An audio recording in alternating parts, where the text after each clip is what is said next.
wait time is approximately forever.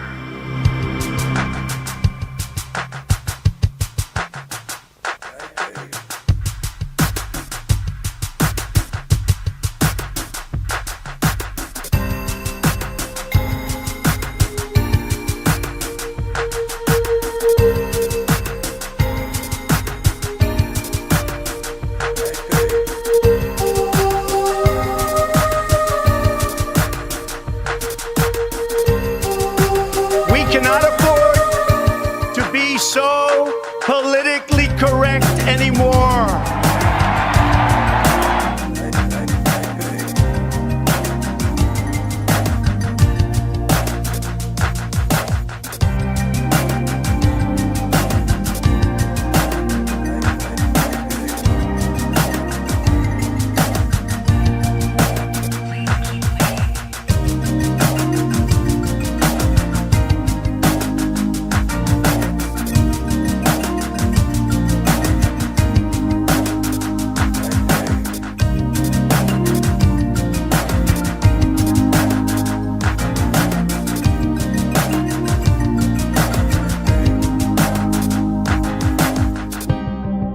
Americanism, not globalism, will be our credo.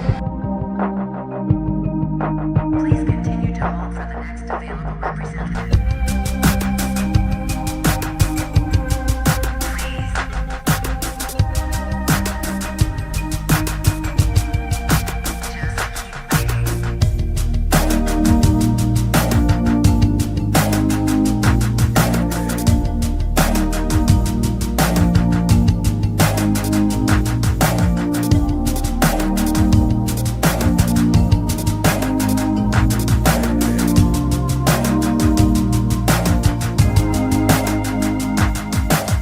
Americanism, not globalism, will be our credo.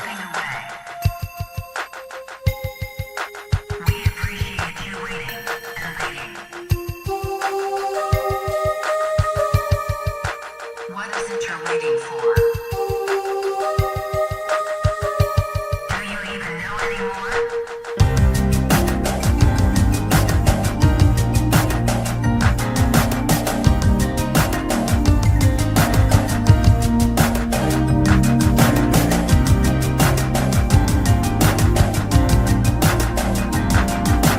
These are people who work hard but no longer have a voice. I am your voice.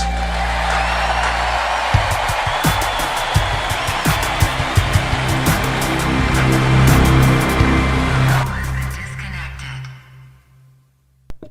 Hello, everybody, and welcome back to the final stream of 2025. It was a interesting year for sure. We have a lot to recap, and we're going to recap it tonight. I have quite a bit to get to, but make sure you guys like the stream down below. Subscribe if you're new. We will turn the face cam on at 100 likes. We're about 58% of the way there, and it's the grand finale. Wanted to do it tonight because tomorrow night I've got things to do. A lot of you guys have things to do for sure.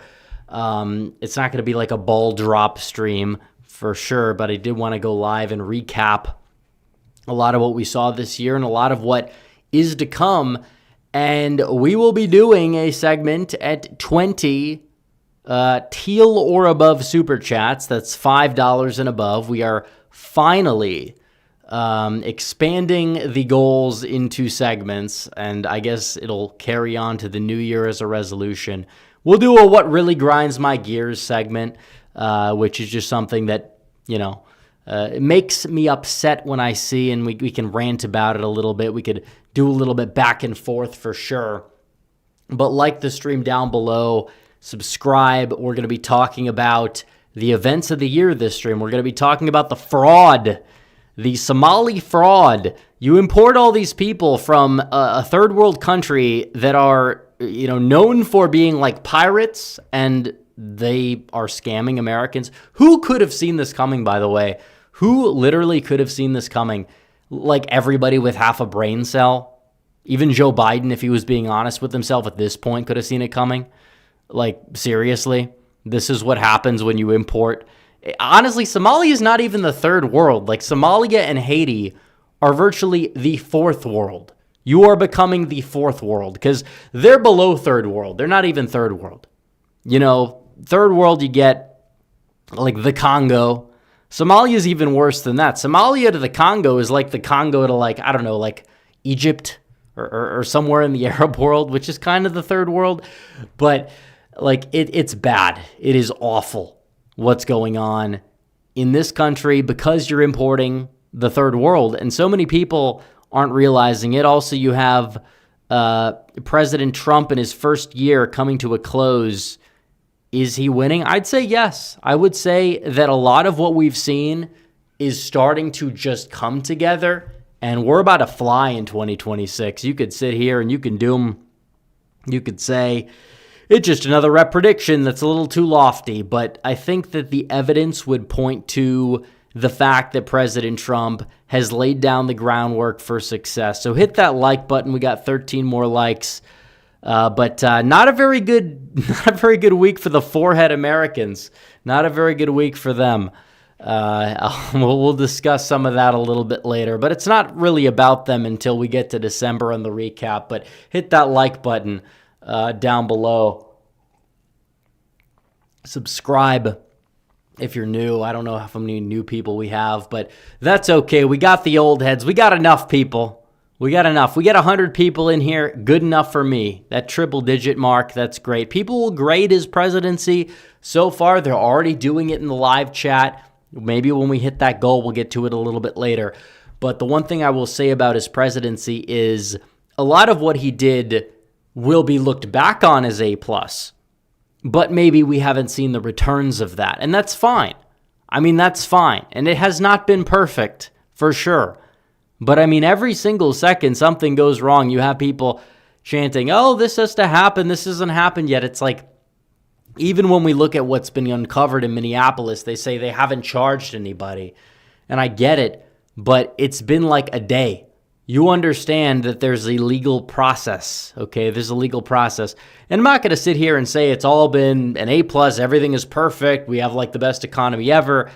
I know Trump does that, but that's like his personality. You just got to get used to it at this point. But are gas prices down? Absolutely. Filled up for like in a big city nonetheless, like $2.40. That's pretty damn good because that has not happened in over 4 years. Okay? That has not happened. So there are plenty of reasons to look up and say we've done a lot.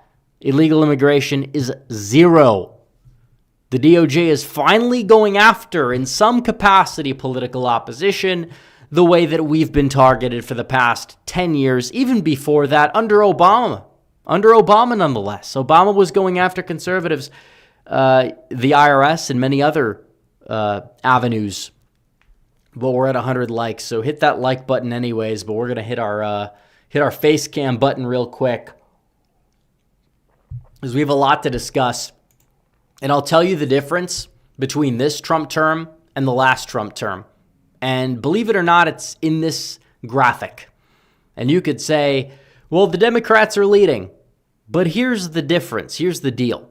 The first Trump term, Democrats led by 13 to 14 points in the generic congressional ballot at the end of 2017. At the end of 2025, it's a rounding error carried by a schizophrenic Atlas Intel poll, the poll that has proven itself to be unreliable ever since they teamed up with Bloomberg, by the way. And you take that out, it's like D+2. They're not doing so hot. This ain't 2018, okay? This is 2026 we're going into, and it's going to be a much better environment for the Republicans. But also, think about the economy.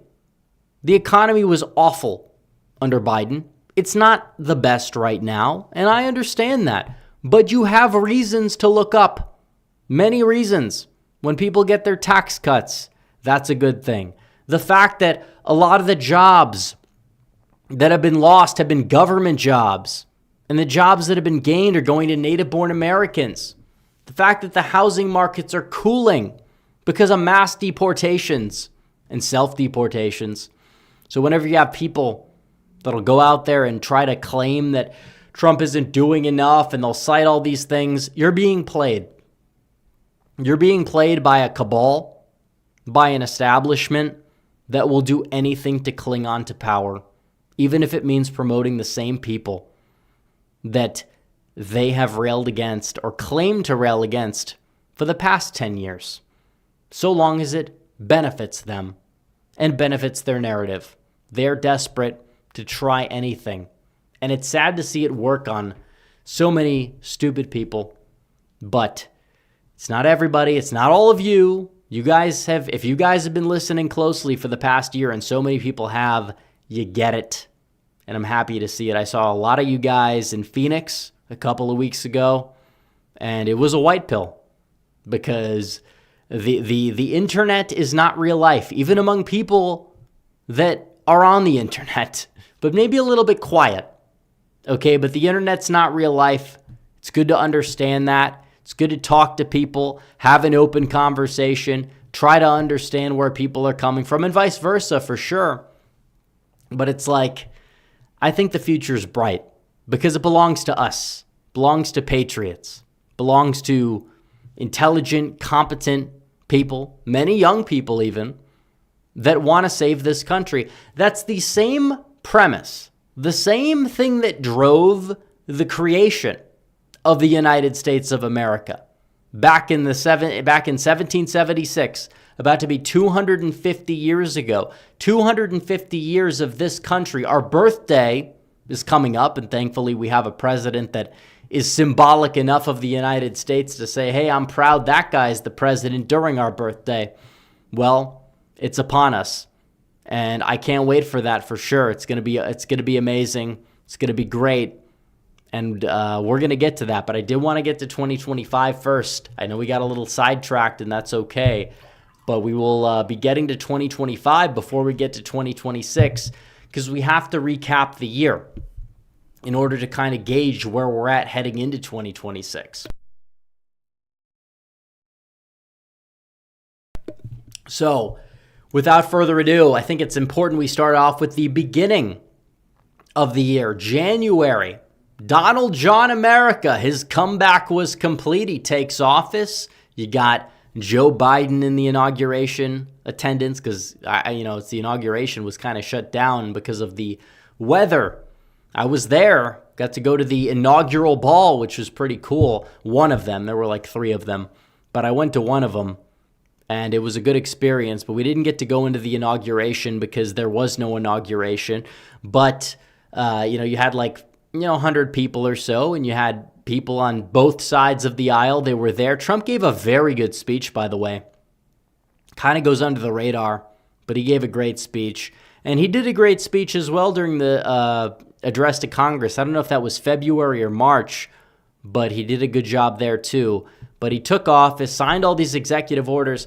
The Department of War makes a comeback. That was amazing. If you're growing up and you're learning about American history, you're like, why did they change it to defense? It's kind of cucked.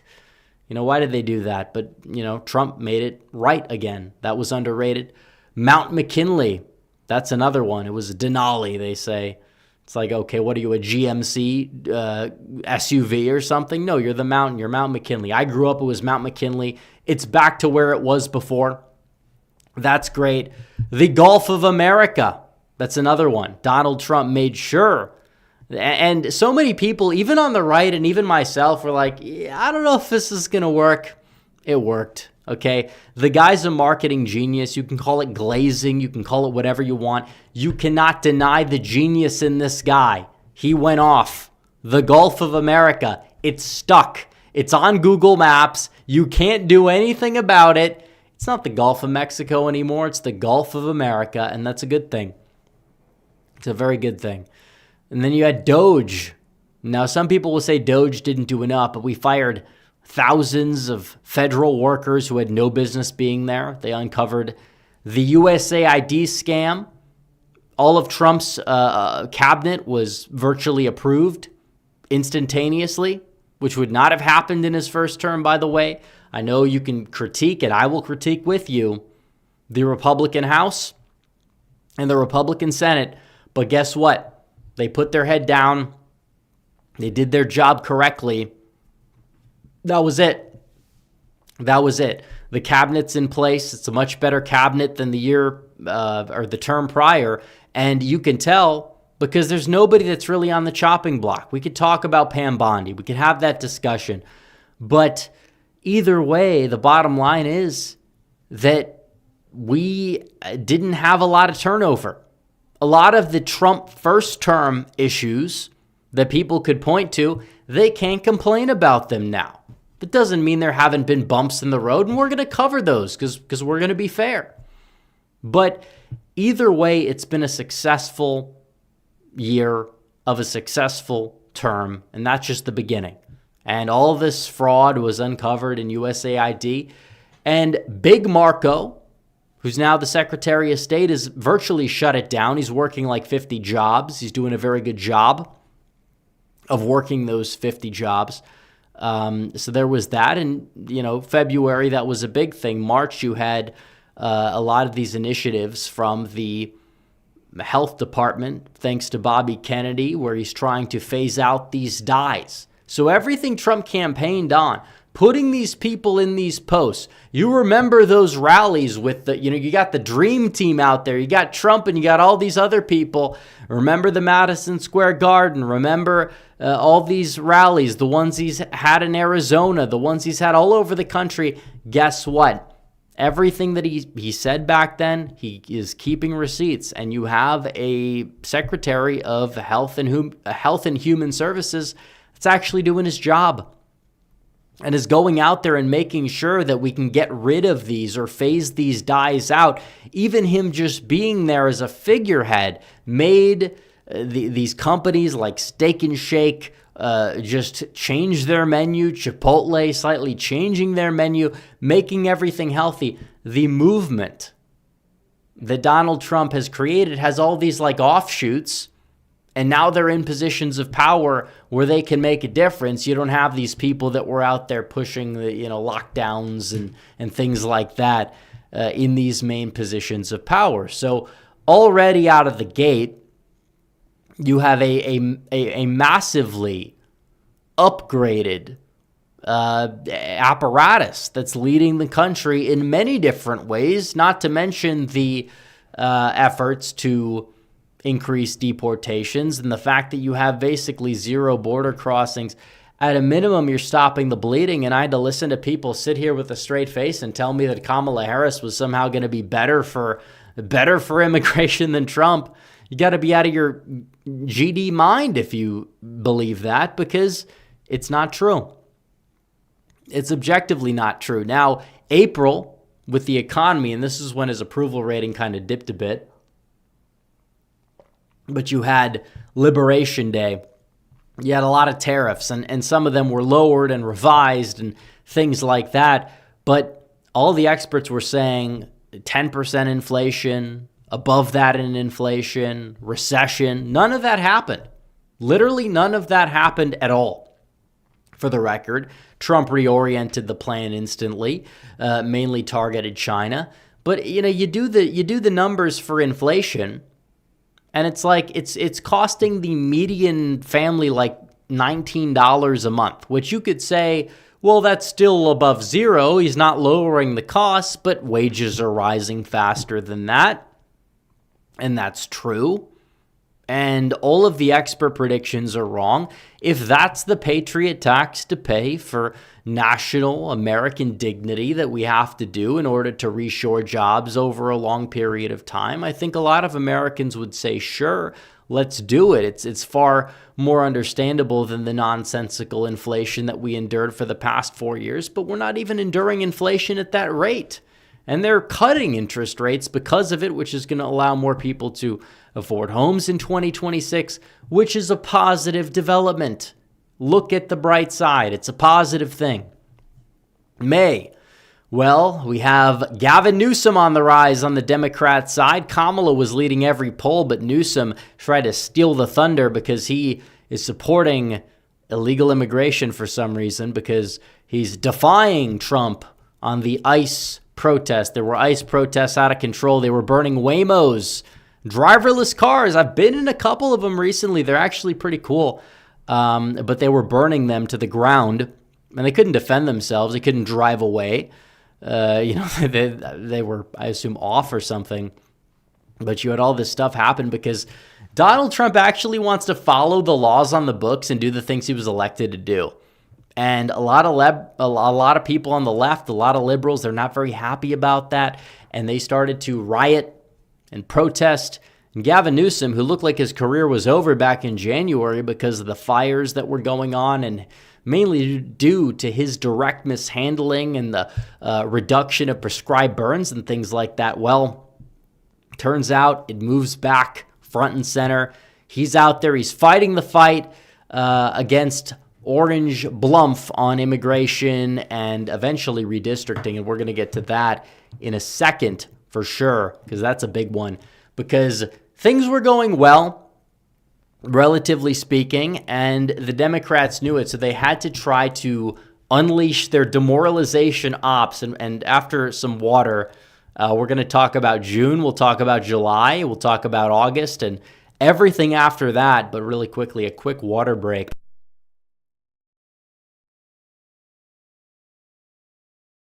Those that are filling out the Rep Stream bingo card just got a free square for that one. But June, Trump did something that was actually awesome. But at the time, I was questioning it maybe for like a minute. But then I felt the pride of being an American just come over me and enjoy like it for like a few hours. And then turns out everything was like perfectly fine because I was trusting the plan. And so many people were not trusting the plan. But he bombed the nuclear facilities in Iran. Trump always said Iran should never have a nuclear weapon. People said he's going to lead us into World War III.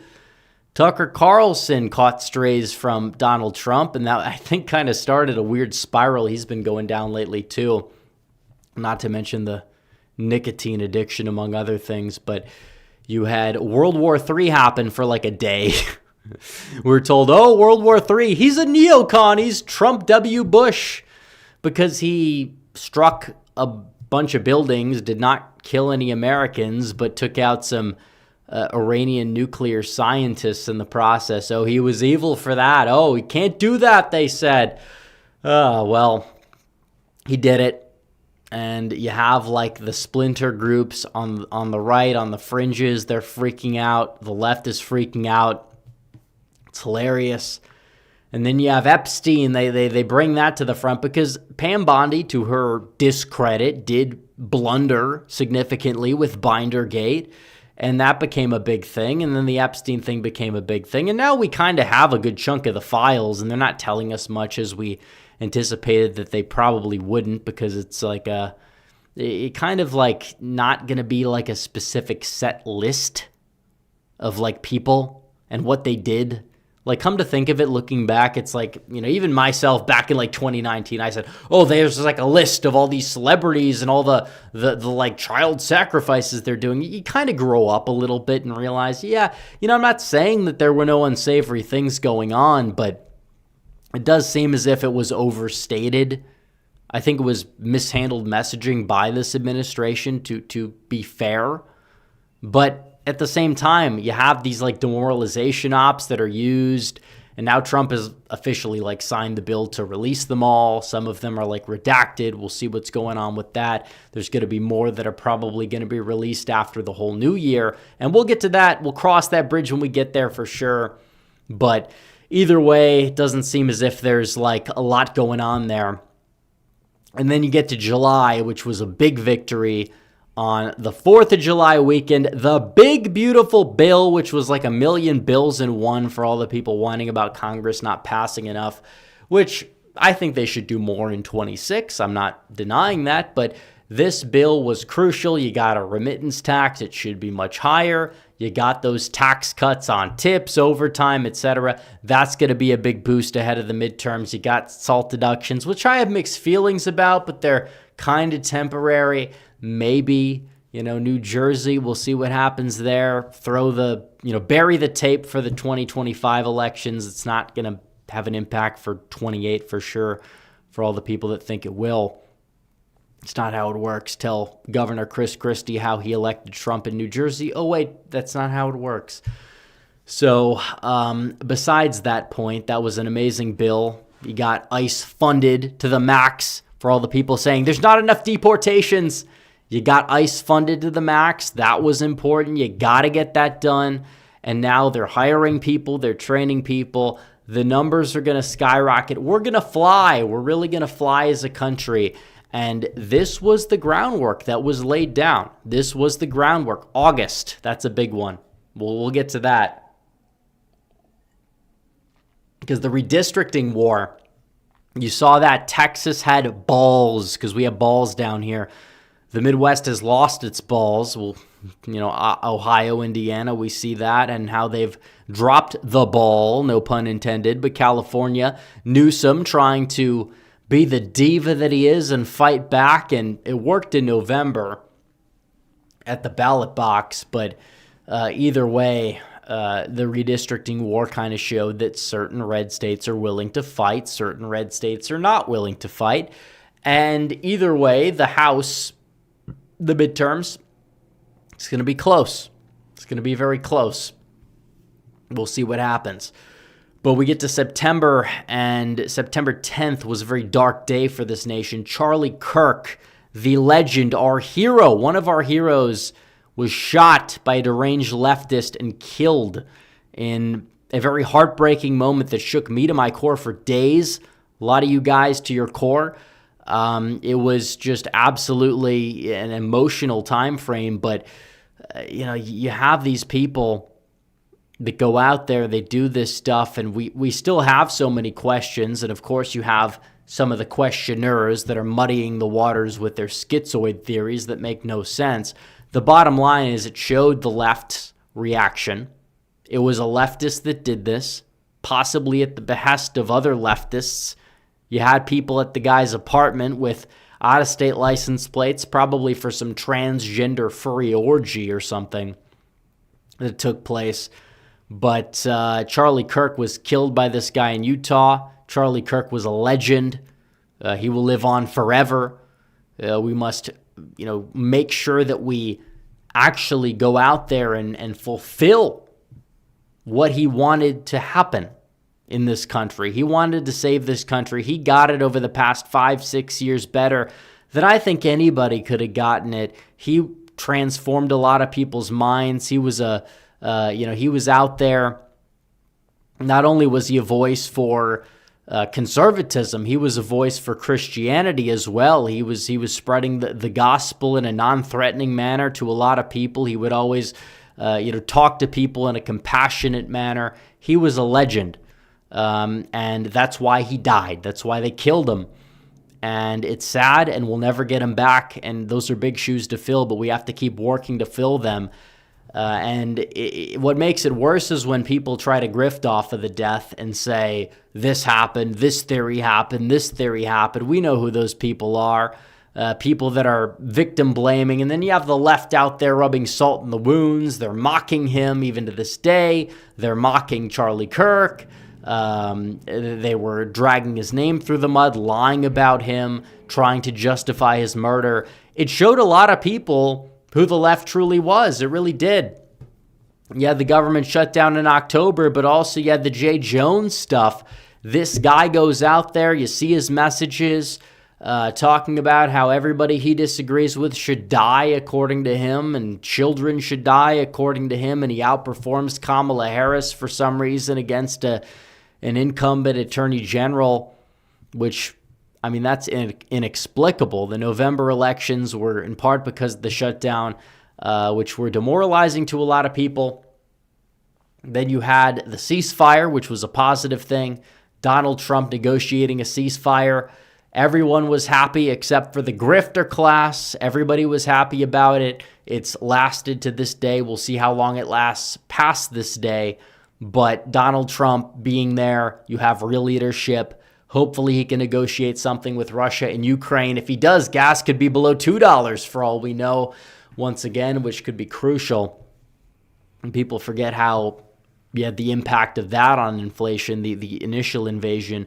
If Trump could go out there and negotiate something between Russia and Ukraine, that's for 2026. We will cross that bridge when we get there. But he did it in Gaza twice. It seems like this time might be the charm. We'll see. The 12-day war with Iran's a paper tiger. All these people freaking out. Oh, Trump met it with Netanyahu.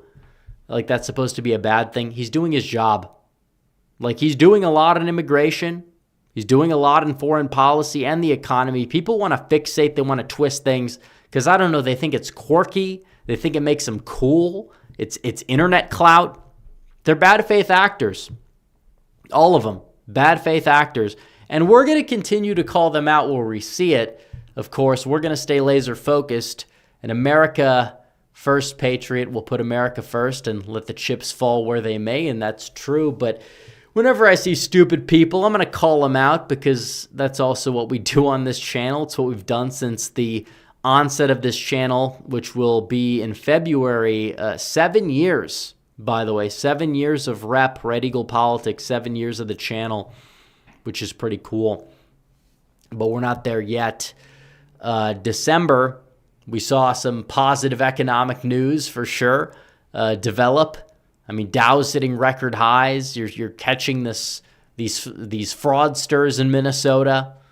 You had Matt Van Epps go out there and win that special election. Democrats were like, oh, we overperformed. Haha, look at you. It's like you lost. You actually underperformed the special election baseline when people actually started to show up for the election, you jackasses. And either way, we're heading into the midterms, 2026, golden age upon us. Mass deportations already happening. They're going to happen even more. The H-1Bs, they're being cut because you have these new fees. You have the FHA loan requirement. Oh, that's beautiful, well, what Trump did. And now you have the housing market at DFW starting to stabilize. And I talked to people over the past couple of weekends, some friends from Canada that travel back and forth between the countries, and they say America, they noticed they haven't noticed a recent uptick in inflation, but they do see it in Canada and these other countries. We're coming back. This is the beginning. For all the people that want to doubt and whine and moan, your days are numbered. They're numbered. It's over. It's over for you. You know why? Because we're actually laying down the groundwork. We're actually doing what it takes to succeed. And everybody wants to sit up here and find their thing to complain about. I want to view things objectively. That loses me people. I'm sure it loses me people. It might gain me some people, but it does lose me people. But I'm fine with that. Because we have a country to save. We have a job to do. We got to make sure that we can actually put America first. We also got to be smart about it. We got to have competent people that are leading this thing. Competent people that are doing it to make sure that we can unravel. You have the President of the United States saying on Truth Social, and I'm not saying it's going to happen immediately, but he's saying reinstate the Immigration Act of 1924. And you're complaining, you're bitching, and you're moaning and whining. It's like even for the people that fixate on Israel, guess what? The President of the United States got you the quote-unquote ceasefire now you wanted, you jackass. And now AIPAC's going to be spending less money in the midterms because they're not going to have the incentive to. They're not going to have the donations to. And on top of it, guess what? You're going to be sending less foreign aid to Israel. And now Netanyahu's talking about, and I'm very happy about this, even if you don't trust him, even if you say that it's just performative. He's saying, yeah, we got to focus on getting off American aid. And that's the thing. But so many people want to whine. They want to complain. They don't want to win. That's the issue. Because if you were smart, you wouldn't sit there and just spurg about Israel and Jews all day or whatever, and you'd understand that, actually, the Zoomers in Israel want to get off American foreign aid as well. Maybe you should find a way to kind of strike a balance and strike some deals or something. And you actually have a president that's probably capable of doing something of that nature because he's a deal maker. But no, you want to whine, you want to bitch, you want to moan, and you want to take credit if anything goes right. When nobody cares what you have to say, nobody's listening to you like act like a crazy person. Like, they'll listen to me. They're not listening to you. You're irrelevant. Nobody cares. Like, seriously. Half these people want to elect Gavin Newsom in 2028 over JD Vance because of some weird hang up they have. And if we hit the goal for super chats, we'll get into the whole debacle of what really grinds my gears. We'll get to that as promised, because promises made, promises kept. It's the new year almost, and we've covered the year, and we'll get to it all and make sure, okay, we're 8 out of 20 to our goal. Let's hit that goal. But I did want to talk about the fraud, not just based on elections, which there is an element to that. Wisconsin, the same day registrations without an ID. You see it in Minnesota, you see it in Wisconsin, and you're going to sit there and tell me this is organic and this is fine and that it's the most secure. It's gaslighting. They gaslight. You can't be gaslit by it. There's no need to be, because we understand what's at stake here. You have a corrupt government in Minnesota. Tim Walz lies to you. He did it on the debate stage. JD Vance said it. He quoted Tim Walz on abortion. He said, Tim Walz is somebody who will he said, if there is a botched abortion, you cannot provide care no matter how late in the pregnancy it is, which is disgusting. That's objective murder. We could sit here and bicker about the weeks all we want. Some people will say 16 weeks. Some people will say conception. Okay. The bottom line is there should be no debate about this. And you could argue there should be no debate about the former, but there should be no debate about the Tim Walz policy, but it's still allowed to exist, and he's still allowed to lie about it with immunity. It shows you what's going on here with this lunatic, this minstrel show. White working class minstrel show who goes out there and says, let's get the quote. Okay, wait, hold on. We don't have the quote up.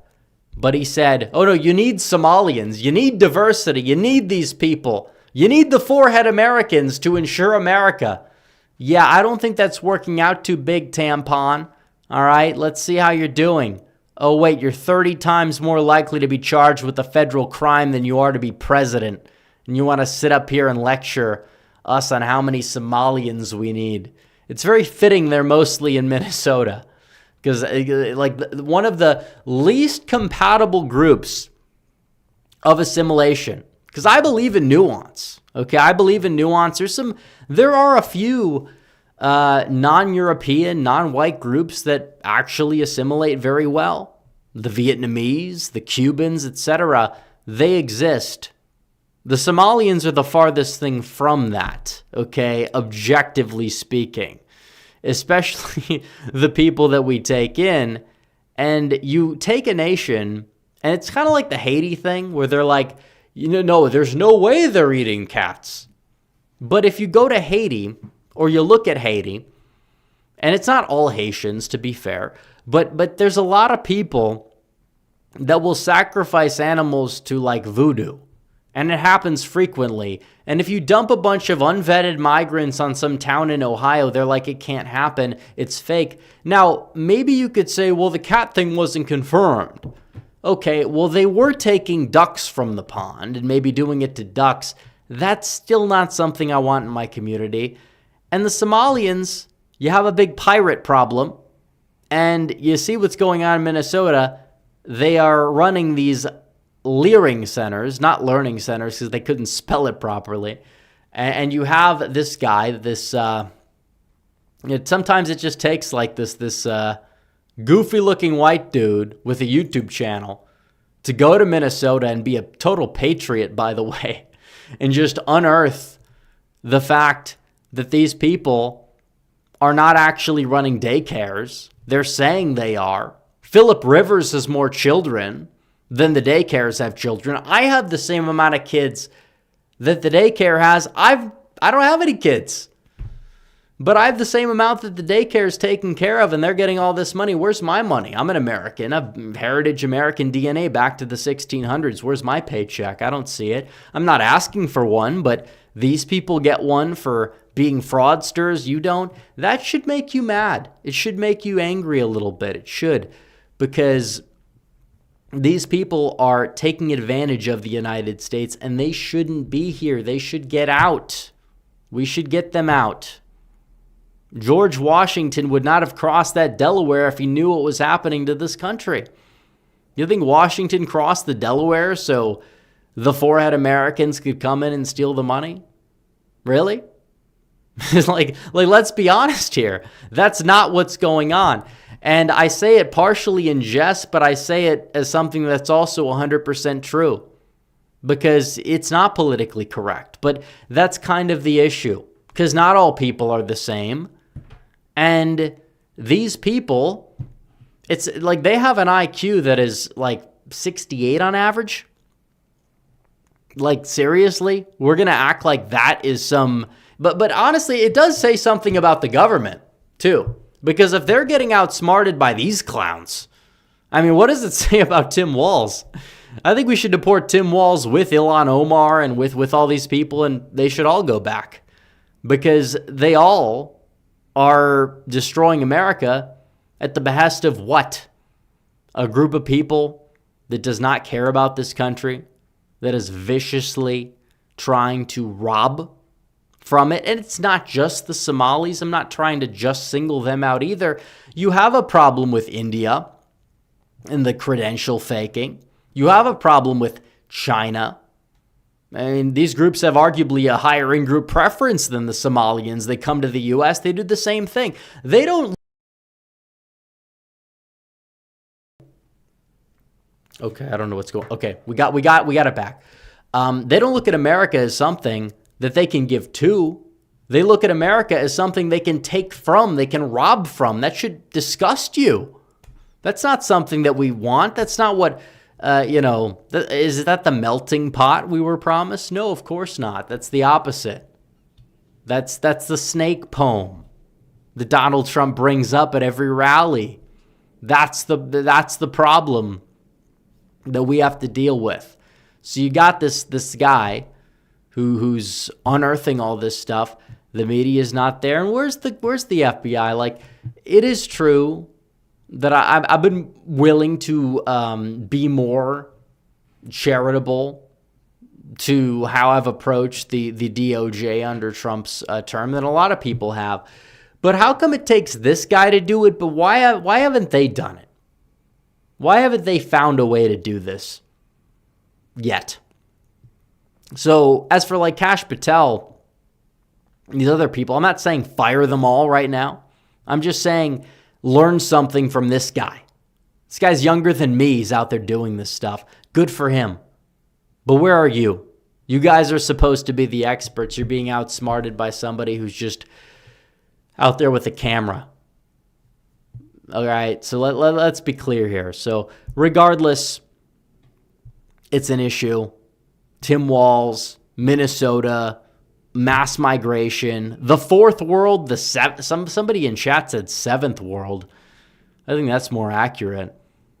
I don't know what would be 4, 5, and 6, but it kind of skips that because you're talking about the most dysfunctional places. Why are we taking in migrants from Haiti and Somalia? It's not like to be fair, the wave of the Haitians that came in like the early 2010s, those were the more like well-to-do Haitians, the well-off Haitians. Many of them actually voted for Trump over Hillary and still voted with Trump despite the media narrative. We could pull up the precinct map. I mean, Little Haiti was one of the most rightward trending places in 2024.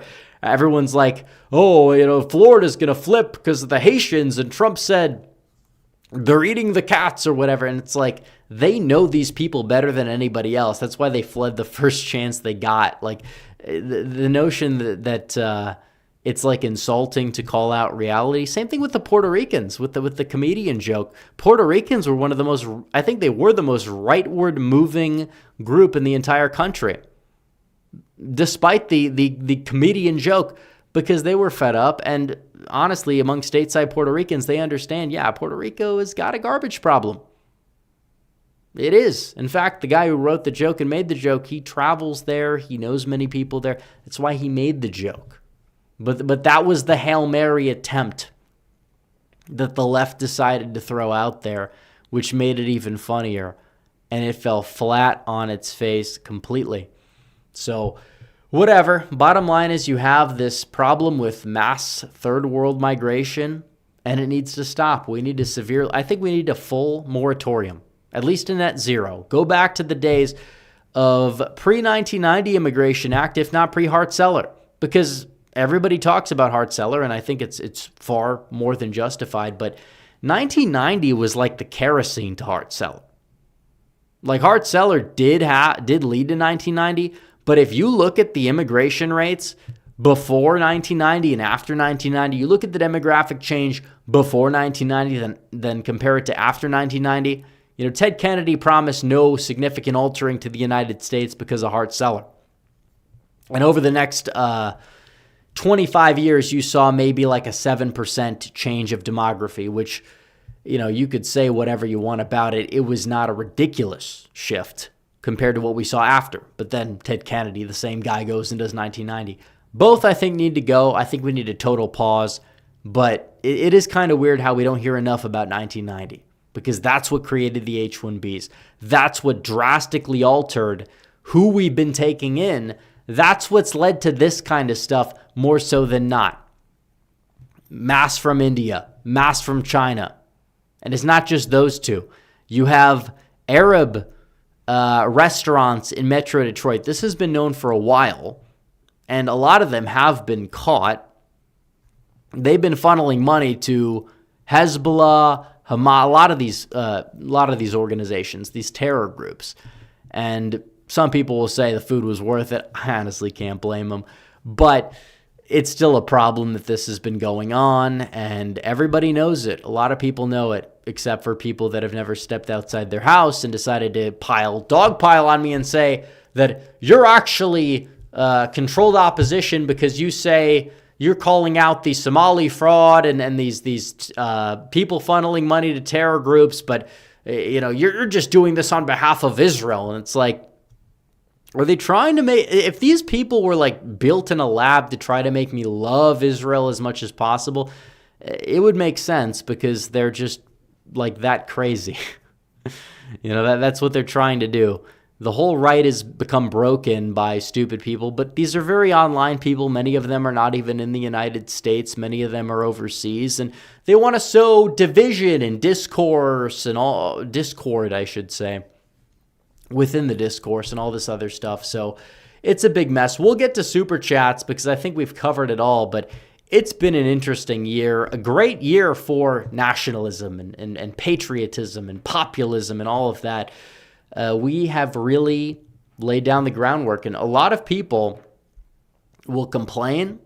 I think they're being ungrateful. I understand demanding more. I'm demanding more. But some of these people are just like over the top with it to the point where they're not helping. They're being unproductive. They're being counterproductive, or they're being led astray by bad faith actors, which is playing into the establishment's hands completely, by the way, completely. So we'll get to super chats and see what the people have to say.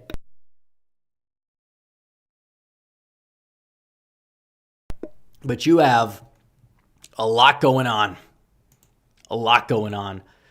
And the midterms are upon us, and it's a very different picture, and we have a clear shot to hold the House even. Not saying it's going to happen, but there is a shot. There is a clear shot. So, let's see. We'll go to the super chats. We will go to the super chats if we can. And it seems like we can. We're halfway to our goal. Send them in, by the way. We lowered it $5, not even 10. 5 can get us to our goal with the super chats. American Nerd 76 says, "Hey Rep, hope you had a Merry Christmas. I hope you did too. And everybody in chat, Merry Christmas, Happy New Year. It's going to be a great year. It will be. For all the people that are complaining, does seem as if there's a lot to look forward to. There really are a lot of things. Missouri's 7th for 5 says Jay Jones will be inaugurated on January 17th. President Trump needs to deport or arrest him. Well, we'll cross that bridge when we get there. I agree. 100%. Something needs to be done about these people. For sure. These AGs, these DAs, I mean, these are the same people that try to put Trump in prison. He absolutely should be going after them. There's no reason not to. Roku Fan 1835 says, I grade the first year of Trump admin a B-. I'll actually grade it incomplete. But I think that a lot of people are going to look back on it as a very good year. Some may even say A+. I mean, people forget 2017. His approval rating was in the 30s, even though you had a decent economy. People were worried about war with North Korea. People when you've been around the block a few times like I have in politics, you get it better than anybody else. But these new fags that come in and decide to say, oh no, this is actually the real problem. Just get over yourself, man. Seriously, you got to get in the game. There's so many things that you just don't know because I'm not saying you specifically, but if you haven't been around the block a few times, and I have noticed this trend in post 9/11 Zoomers, if you're born after 9/11 and you're just getting into politics and you're being led astray because you're naive and there's all these bad faith actors, you're not gonna make it. But I'm here to say you can make it. If you can realize what's at stake here, and if you've been around the block a few times. Now, some people have been around the block too many times. I'm not trying to pull defense for the old guard here. I'm just trying to say people that get it, that have been around since 2016, even 2015, kind of like I have, even though I wasn't making content till 2019, I kind of gather the picture as what it really is of this movement and understand that there's a lot of people out there that are not really barking up the right tree all the time, and they're also the loudest that attack me, attack a lot of other people, and oh well. I'm not trying to say these people can't contribute. We love new blood. I'm just saying that some of the arrogance that we see from some of the post 9/11 Zoomers is not leading us to the promised land the way that they might think they're trying to do. American Nerd 76 says, what should we expect to see Trump do for 2026? I think he did a lot of it already. I think people need to just watch it happen. But it's I see these tweets, they're like, Trump first term was good. Trump's second term is not good. And it's I really want to get a one-on-one conversation just to pick these people's brains, not even to be hostile, because I just don't where are they coming from? Are they just buying the brain poison post October 7th about, oh, Trump had a positive conversation with the Prime Minister of Israel, therefore he must be compromised or something? That's how they operate. When in reality, there's a lot of nuance. Trump says, oh, we're going to pardon Netanyahu or she should pardon himself or something. It's why is that supposed to be something to throw a temper tantrum about? Because listen, there is a deep state in Israel and they don't like Netanyahu, and this, all the people that claim to be against Mossad or whatever that don't know what the hell they're talking about are unironically running cover for them when they spurg out when Trump says Netanyahu should pardon himself, because they don't understand geopolitics. And it doesn't even matter, because the position Trump is looking at it from is okay, well, I want to keep this guy at bay because I don't want to be led into a new war in the Middle East, because I'm against war in the Middle East. And if he wants to do that, which he's not saying that he's guaranteed to, but Trump is actually controlling him and manipulating him. It's vice versa. Because these are big dogs on the main stage of politics and the global stage, and there's a mutual respect involved, but there's also a let's try to make deals for our interests type of thing going on. And so many people don't get that because they're too consumed by whatever garbage content they want to consume. They don't understand that Trump is putting America first when he is on the world stage, because he's a realist. He's not a non-interventionist. I'm a less interventionist. Trump is also a less interventionist, but you can't like exit the world stage with a push of a button. Like Trump has made it clear he wants to orient the focus of American affairs on the global stage to the Western Hemisphere. It's why he made Marco Rubio Secretary of State. It's why he has been so forceful regarding Venezuela. It's why he wants Greenland. It's why he wants Canada. You know, they don't get it. These people, they just, I don't know if it's the IQ that's not high enough on them to really understand or comprehend it, but there is a method to this, and they live in a bubble. Like, they think that Trump lives in a bubble or that the D.C. crowd lives in a bubble. And when I say D.C. crowd, I mean the crowd that, like, gets it in D.C. They're really the ones that live in the bubble. So, be my guest. Complain. All these people want. American Nerd 76's first Trump term, C+. Second Trump term, A-. It's all fair. You want to give it a B-, A-, you do you. It's not about the grade so much as it is about the end result. That's the way I see it. But for the people that want to say it's an F and give some like reason about like Israel or misinterpret the deportation strategy or X, Y, and Z, complain he can't flip a switch, you're not, like, I don't think you're serious. Like, I understand the need for change. I want change. But I don't think your calling for change is helping because you're kind of pushing people away that you kind of need in the main sphere.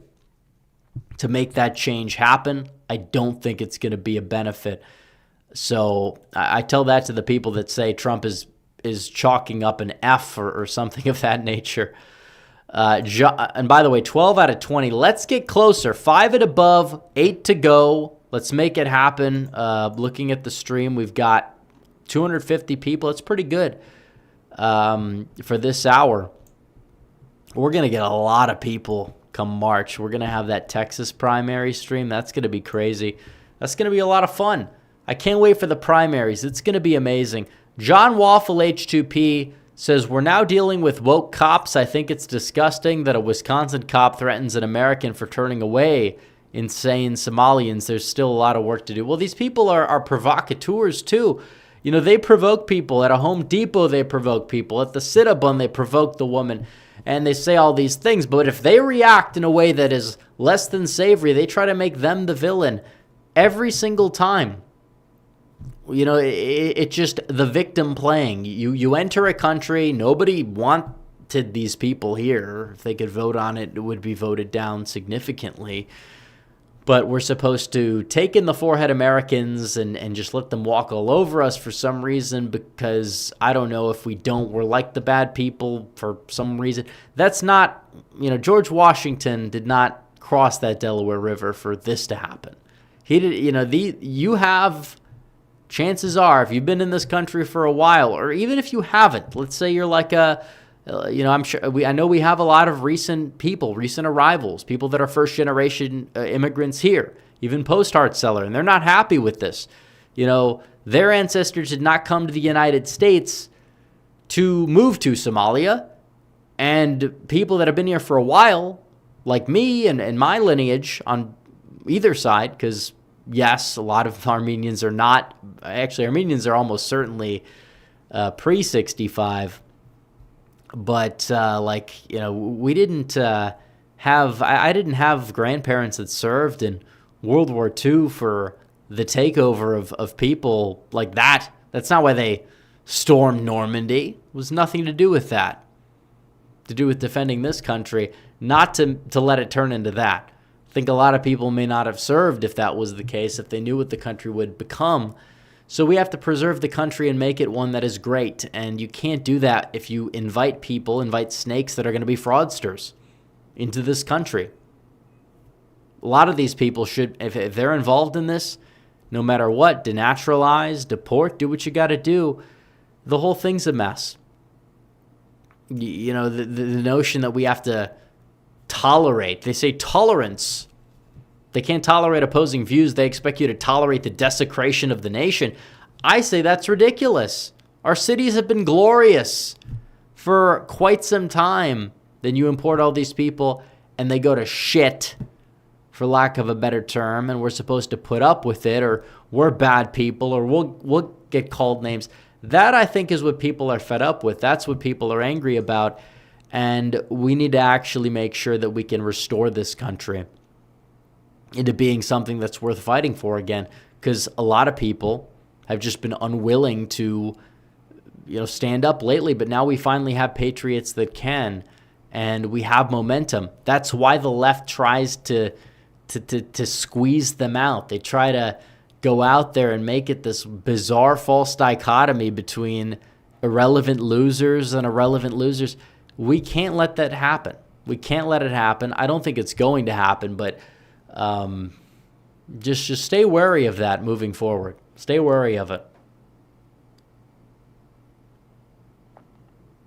Mr. Jimmy 7229 says, "Hey Rep, Happy New Year. It's been a while here." Well, Happy New Year to you too.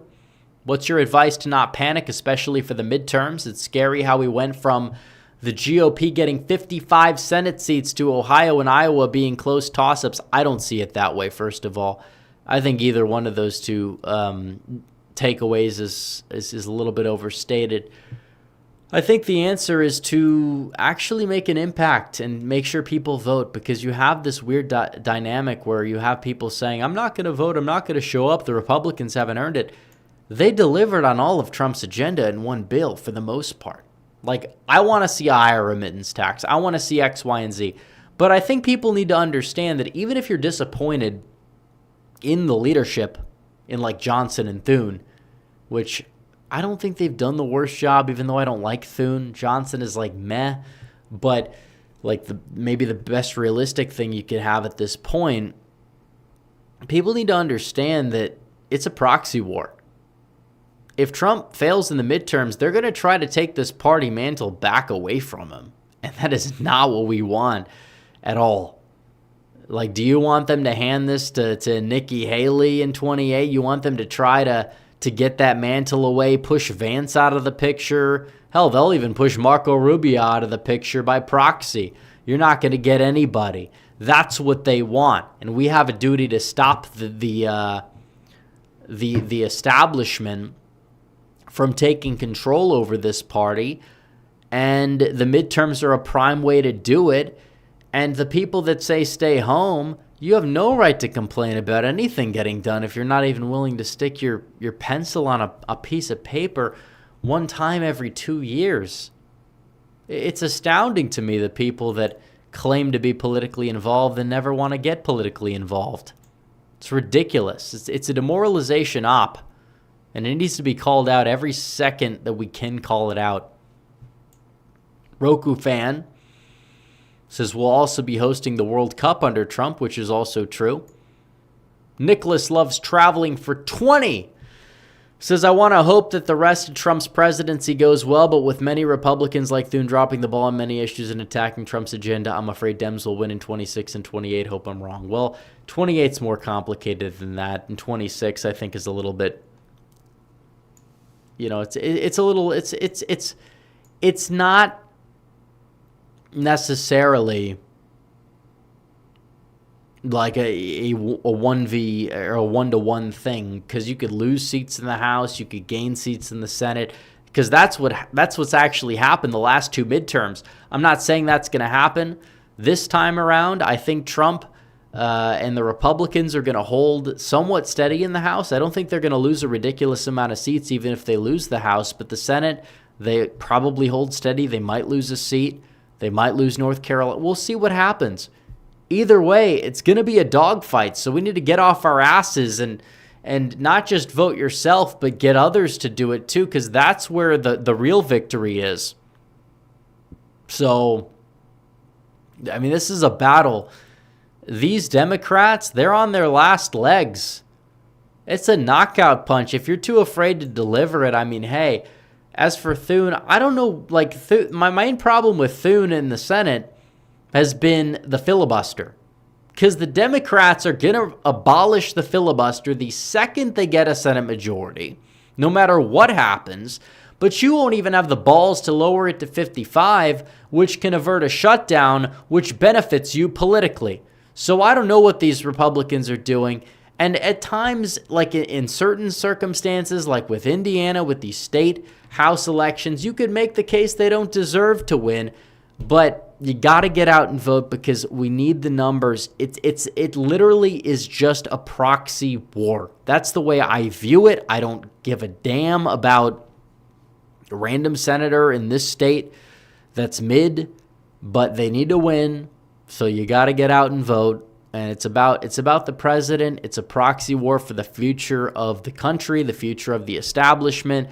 Because if you hand the keys back to them, yeah, the Democrats they're going to be revived. They're going to have a shot. If you make sure it goes in the direction it needs to go in, you're going to have a chance. That's really all it is.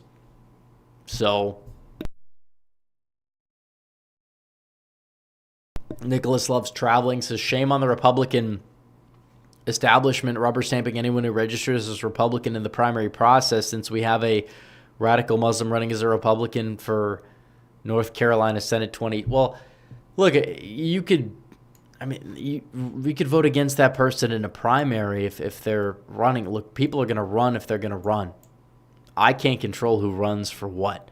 So just make sure if a candidate is not a good candidate that we have people that face them and beat them. Mitchell Ryan for 5 says, is there anything Trump can do with blue states rejecting his agenda, such as tax cuts? And well, they can't fully reject it. It's a federal law. So what are they going to try to do it at the state level? That's on the state. That's on state leadership. So that's not on Trump. Mark of Reality for 5 says, how's the economy doing in red states v. blue states? I think some states will tank their own economy to make Trump look bad. Well, then if a blue state is trying to do that, that's going to reflect poorly on their leadership too. Because then you'll have a slew of talking points to use against them in like the gubernatorial races, you name it. American Nerd 76 is happy early 7-year anniversary. Well, thank you for that. I appreciate it.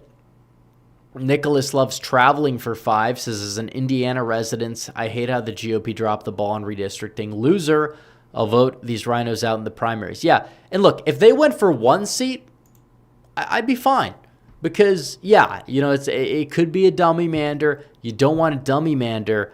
But the fact you couldn't, narrow out the first district in Gary or Michigan City or whatever, because, oh no, one of the people is friends with, his wife is friends with Frank Mervan's wife. Why don't you go fuck yourself? Excuse the language, but I'm serious.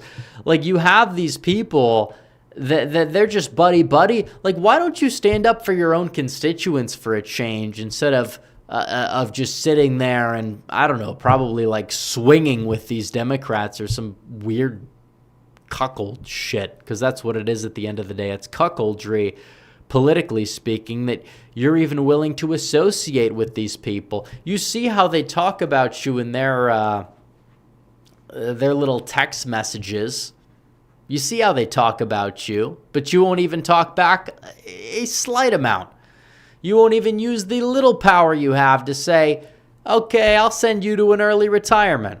Because chances are that seat catches up with the Democrats eventually. I mean, it's not going to last forever. In fact, come 2028, it might be gone, depending on what happens. So either way, it's very frustrating that you have some people in the party.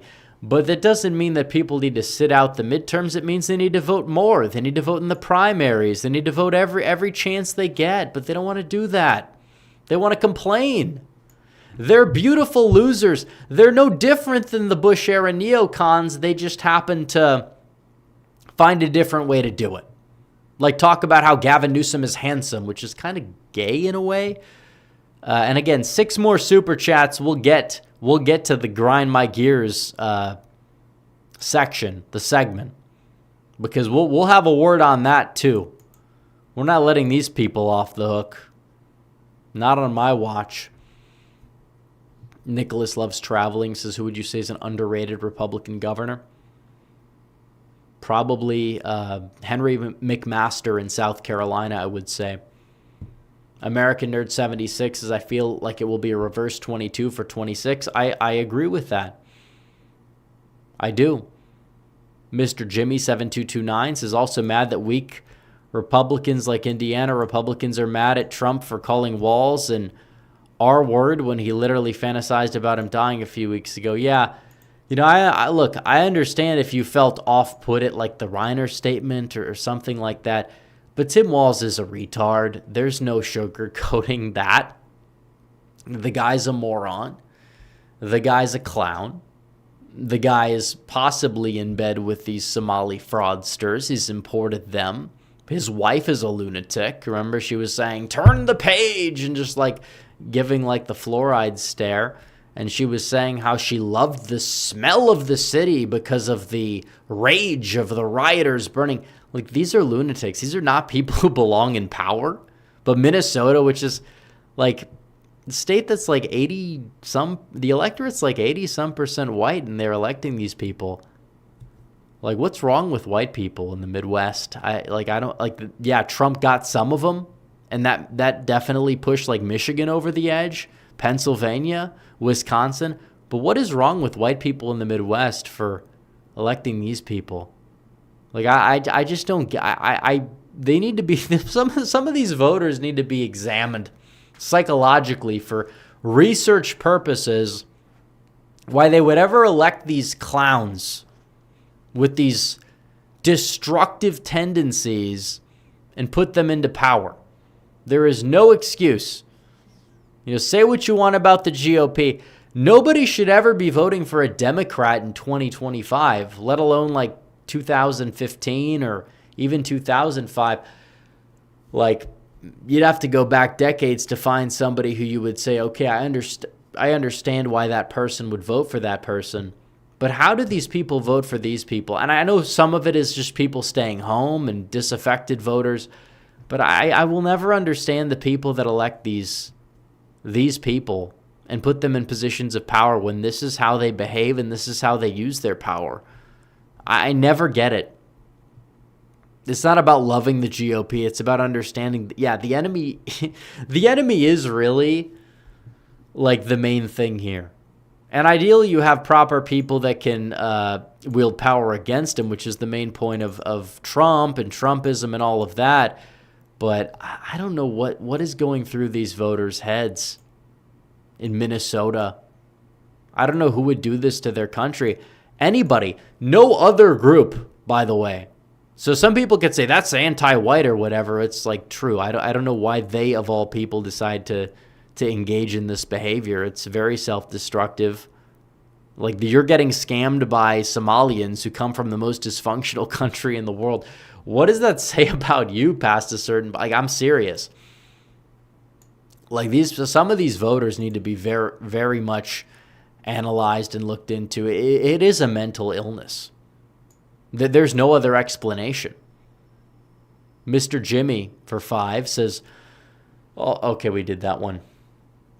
And yeah, fantasizing about Trump dying, and that was right before the Kirk thing, and I was like, okay, this is ridiculous. Then the Kirk thing happened, and it's just like, yeah, these people, it's not everybody on the left, but it's too many people on the left, and that's all that matters. It's millions upon millions of people, and I don't know how people stand with that. I don't know how people vibe with it. I really don't. I really don't understand how people vote for these people. You have to be, like, severely morally challenged if you're actually paying attention to do it. But, oh well. American Nerd 76 says, should Trump federalize the Minnesota National Guard? Well, he should try. And here's the deal. Trump, they always said, oh, why doesn't Trump send the National Guard into these basically blue cities and red states with high crime that have a large disproportionate black population like Memphis and other places? And Trump said, okay, I'll do it. Newsom thought he was calling his bluff. Trump called Newsom's bluff. The murder rate there is nil, gone. You see what happens when you put these Bukele style policies into effect. DC is clean and walkable. I don't think a lot of these people deserve that to be the case, but it is. And then you see what's going on in Memphis. You see what's going on in these other cities. It's the whole thing. You have a number one murder rate drop in decades in a single year. And you know blue cities are probably reporting a little bit more so they can make Trump look bad because they weren't reporting much the previous 4 years, and you still see that happen. That is an accomplishment. That is a victory. I'd like to see Trump tout it more even. But you have that because of actual leadership that says, you know what? You can just do things. You can do things that nobody's ever thought of or people said are controversial, but maybe we'll just try to do it and see what happens. And as a result, you're seeing win after win after win, and that's a good thing.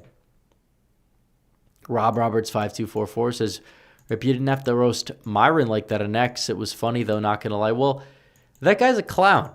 Like, you have this third worldist guy who decides to go to AmFest and wear a shirt that, on the surface level, if some, like, random person on the street was wearing, you could say, okay, like, interesting, there's no connotation.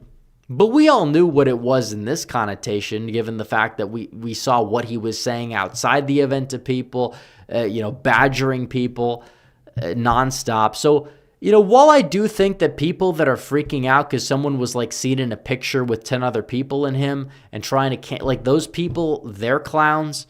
He's a clown too. He's a problem, in my opinion, if you're going to be letting people, because it's not like he just bought a ticket but says unsavory things in like group chats or social media. This is a guy who's actively out there with a megaphone saying abhorrent things to people, glorifying genocide, things of that nature. And he's getting it. Like, yeah, I don't mind him getting kicked out. Like, maybe some gatekeeping's okay. Say what you want. But if you're going to cause disturbances, that's where I draw the line. He was causing disturbances.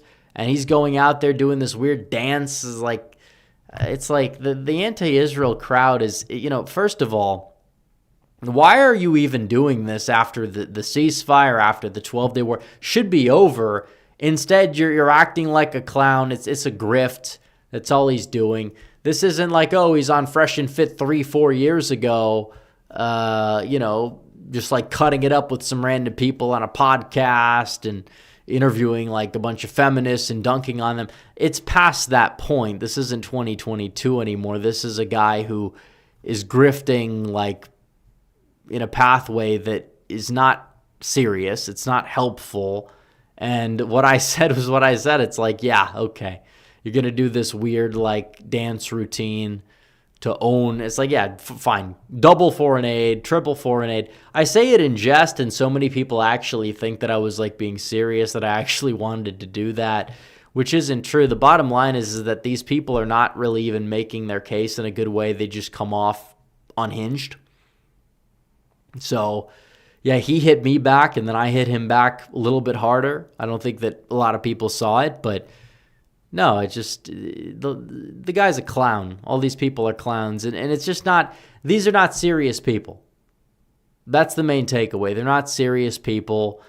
You're going to be a provocateur. You're going to be a provocateur, but if you're going to be doing some of the things that you're doing, and then you get like removed from an event, you don't have the right to cry about gatekeeping when it's not like you were kept out of there for being you. You were kept out of there for like actually just causing disturbances outside an event. And I'm not going to die on that hill of letting this clown into the conference or whatever it is for the sake of free speech, because he had that in spades to begin with. And he bought a ticket to the previous conference. He wasn't doing this stuff. Now he's doing this stuff. It's not even just what he believes. It's what he's wearing and how he's displaying it. At that point, I'd just be like, yeah, get out of here, dude. You're not really helping anybody. Mike M says, should we take oil from Venezuela to help our economy? Depends. Like Trump said with the Iraq war, if you go in, you got to keep the oil. We didn't keep the oil because we have stupid people. That's like always been what Trump has been about. It's not non-intervention more so than it is like if you're going to do something, you better do it right. And so many people have not done things right in this country. Now, we don't want a war. We don't want to send people to die for Venezuela or oil in Venezuela. But, if there's like a couple strikes that you launch like you did with an Iran thing, and we know we're going to have a positive ROI, we get a positive ROI. That's not neoconservatism. That's not nation building. We're taking out boats. We're taking out people that are killing Americans. We're taking out people trafficking drugs that are lethal. That's a win. That's what we voted for. So,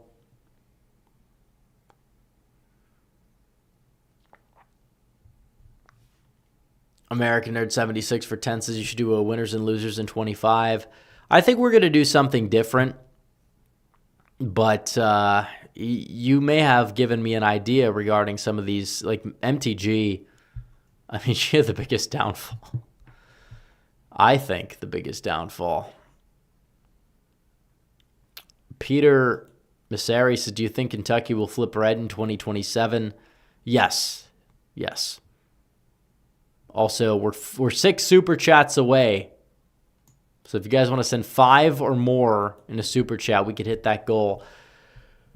LinRX52 for 10 says, hey Rep, I don't get to watch many vids these days, but I'm counting on you to keep us in the know as the midterms heat up. Well, lucky for you, I haven't posted much lately, but that's about to change starting the new year.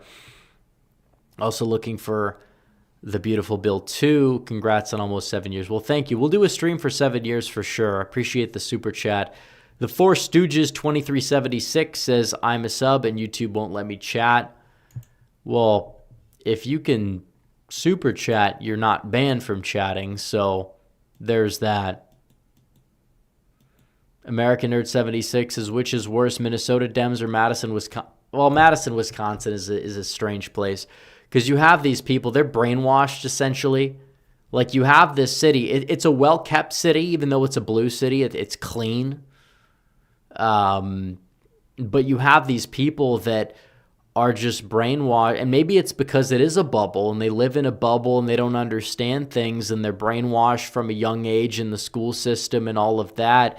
And maybe that's what keeps these places blue for one reason or another in a way that a lot of other places aren't. But now Madison is inexplicably liberal, even by like college town standards in the Midwest, should not be that blue. I'd say that is arguably worse, but also like the areas around it, like it's not like you drive 20 minutes out, it looks like the most stereotypically Republican rural area. Oh, it's D+30. Like, I don't know what's going on there, but Wisconsin, I mean, and honestly, the Wisconsin GOP has dropped the ball by kind of supporting like an elitist philosophy, and if they can move away from that effectively, I think that things could be positive. Eric Hovde said he wasn't running for governor, which is, I mean, we knew it was coming, but I really think he could really make a dent in some of these places if he did run for governor. Maybe he'll run in 2030. Maybe he'll run for Senate in 28. We'll see. I hope. I mean, if Mandela Barnes is that nominee, maybe you have an outside shot with Tom Tiffany at winning because he's awful.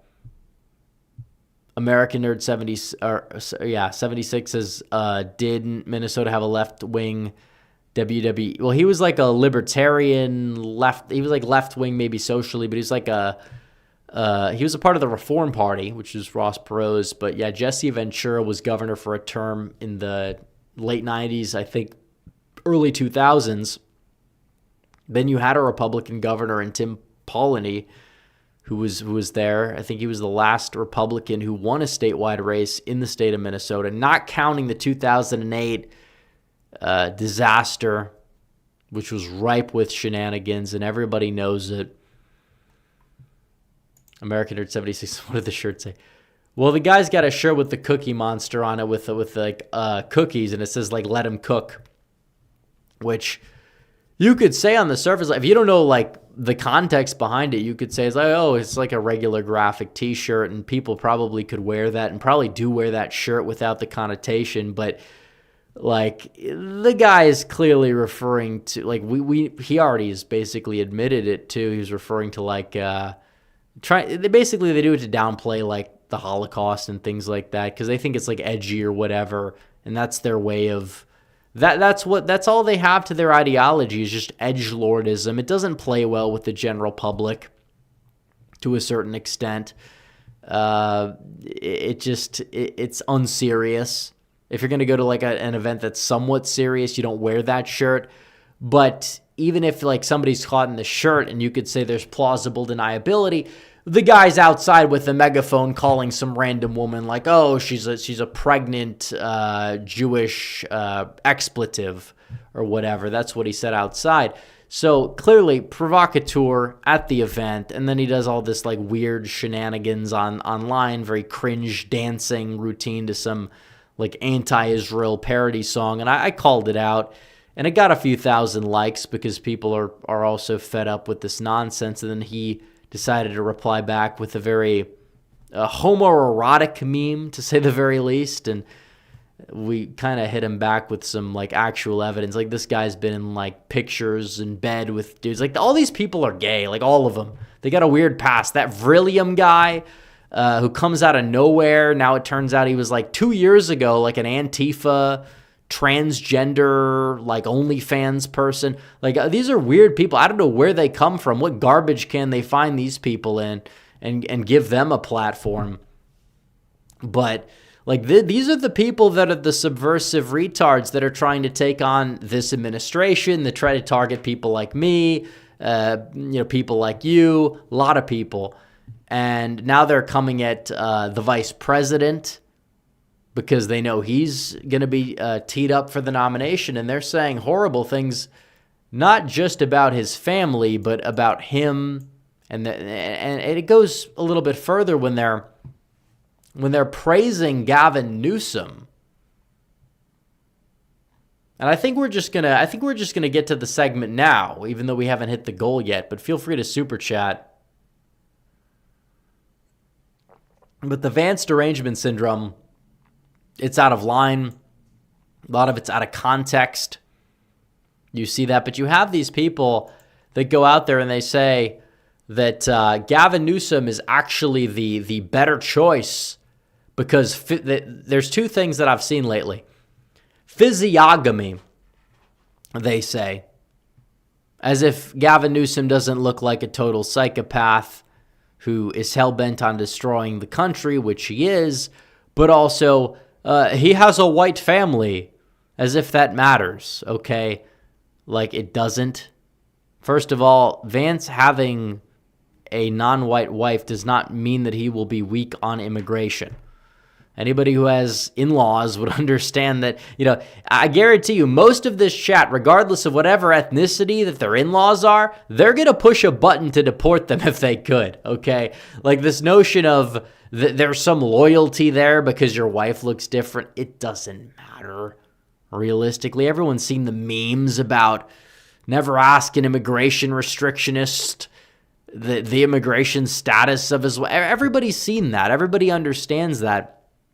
Besides, Vance met his wife in law school. He's high human capital. She's high human capital. She's not one of these like H-1B scammer people. She was born in the United States. Gavin Newsom's wife is Harvey Weinstein's sloppy seconds. It's proven. It's a fact. It's well documented, well known. We're not just saying that. It's true. So, like, objectively speaking, Gavin Newsom, it comes from a more shadier background. Vance was more of like a neoconservative back in the day, but his transition has been documented. Well documented. He's explained it to me personally when he gave me a phone call when he was first running for Senate back in 2021. I had no reason not to believe him, even though I was skeptical even when I answered that call. I was skeptical. We talked for about, it was supposed to be 15 minutes. We talked for about an hour and a half. It was a great conversation.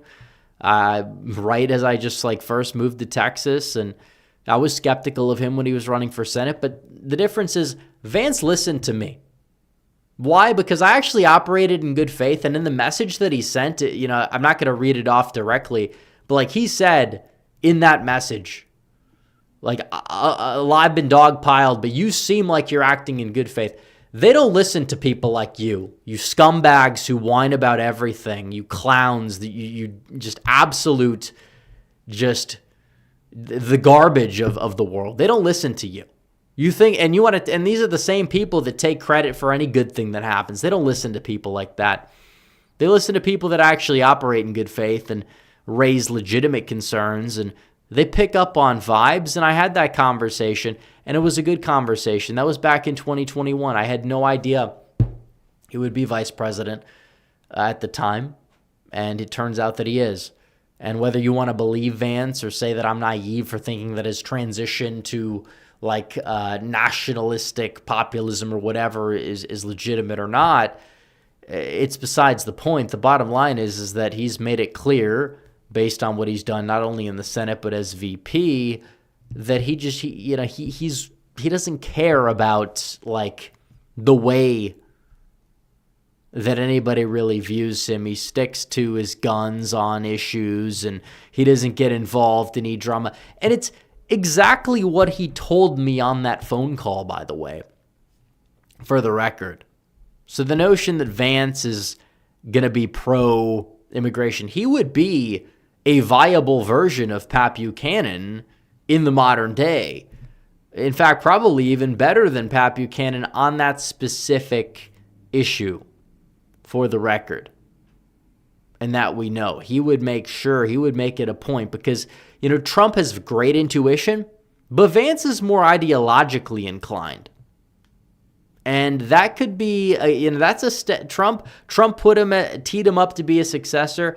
Then you actually might be able to get some serious, past the point of just the priming. Trump is the priming. He started this. He kickstarted this thing. You have somebody that could go out there, but you want to throw it all away. It's bizarre. I hear Vance is, or they say that Gavin Newsom is better physiognomy. He mogs. The only thing he mogs at is being a psychopath who wants to destroy the United States of America. That's what he mogs at. He doesn't mog Vance in any meaningful capacity. We'll see who mogs during the debate. Yeah, Newsom can probably go out there against his Democrat colleagues and get the nomination by mogging or whatever the debate stage. But the second he's actually challenged, he's going to buckle because Vance mogs in the position that matters. He's intelligent, very cerebral, but also in a way where he can effectively communicate certain things to the American people, which makes him strong. So, the notion that I'm supposed to dislike Vance because he took his family on a vacation or something or whatever, it's kind of crazy and weird because the other side, the neocons, are very upset that Vance is not being a neocon or he's not attacking, or they say he's not attacking the people attacking him because he doesn't want to get involved in the E-drama. And then we get and that's kind of the other side of it too. The deranged neocons who want the power back so badly, they're out there saying that J.D. Vance is in bed with the people that hate him and hate his family. And that's just not true. Because J.D. Vance understands, the lay of the land. He understands you don't punch right if you don't need to punch right. He wants to deliver results and build a positive vision for the country. At the end of the day, that's really all we want. And people are mad at him for that because he doesn't want to get in the mud with internet drama. This is the dumbest thing. On either side, it's the dumbest thing. All of the people that hate J.D. Vance are morons. Their IQs are not above 90. I'm not sitting here and saying that, we can't let a primary play out to an extent, but it's clear that if you're going to go out there and just seek and find a candidate or try to find a candidate that is not Vance, you're wasting your time. It's going to be entertaining for sure. I'd like Vance to go to a primary debate. I know Trump didn't bother, but Vance at least going to one would be interesting because he could set the tone. He really could set the tone. But if he doesn't, I understand why he wouldn't want to. I mean, he's above the fray. But anybody that's saying Gavin Newsom is preferable, you're a moron. Like, seriously, you want these people, you want the enemies to win. There's nothing, like, you cannot name a single thing that Newsom would be better on than Vance to begin with. That should tell you everything you need to know. And by the way, if Vance doesn't get the GOP nomination, it's not like it's a dichotomy between Vance and like the far right internet retard who is spurging about Vance. It's Vance versus the old guard. Live in the real world for 5 effing seconds before you sit here and act like a moron. That's what I say. Not like they'll listen to me, but I just can't believe the people that go out there and seriously want to say that they're the same. It's the same because Vance like 7 years ago had a bad opinion. When their leader, their little cult leader, we'll put it that way, before we get carried away, changes his opinion every effing day on anything. And these are the same people that are upset about something 7 years ago. When they're supporting Democrats in the modern day as if that's like something we should gloss over as irony or something like that. Like, give me a break. It doesn't matter in the grand scheme of things because the internet's not real life and most people where it counts think these people are morons, which is really funny and is really white-pilling even. But yeah, let the clowns run. Let the clowns find a way to put their candidates in certain positions and just completely destroy themselves. I can't wait for 2026 in the primaries where you have the weird guy in Ohio, and I don't like Vivek either, but like you can't put a Candace Owens acolyte against him and expect to win. So, similar thing, less so. I like Byron Moore in Florida, but I have grievances with him. I'd be willing to look at it into a Jay Collins. I wouldn't mind if DeSantis just said, fuck it, I'm running for governor for a third term. I'll abolish term limits. And I say this as somebody who was his biggest critic, rightfully so, during the 2024 primaries. But you're not going to beat him with this like guy who can actually say some good things, but has like so much baggage and is running a meme campaign. He's gonna fall flat on his face. The guy's a clown. It's like Mike McDaniel, but like the off-brand version, the coach of the Dolphins. He looks identical. It's actually uncanny how much they look alike, but like the guy's unserious. He's not going anywhere. Like I tell people this. Like, yeah, he says some good things, but some of the alternatives have been awful. If this is the dichotomy, I guess I'll side with the people Donald Trump endorsed because it's basically a proxy war, and people need to understand that it's a proxy war, and that these people that you see as like this whole like new guard thing, they're really not relevant, and they're just mainly like people that will get like 5% in the primary tops, so it's not worth it. Let's see. Mike M says Dems got the fraud they wanted in Minnesota. Not hard to imagine they did the same in the election. Well, yeah, I mean, Minnesota is a blue state, but there are probably some shenanigans in their races for sure. I tell people this.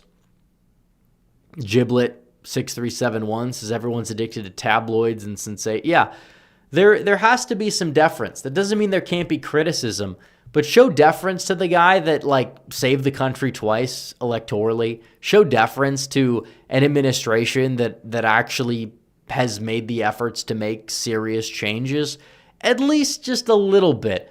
I'm not saying you can't criticize the administration. It's not a cult. It's not a, you don't have to sit here and say, I've critiqued the messaging. If people have watched the videos, they'd hear that at times, but like something does need to give.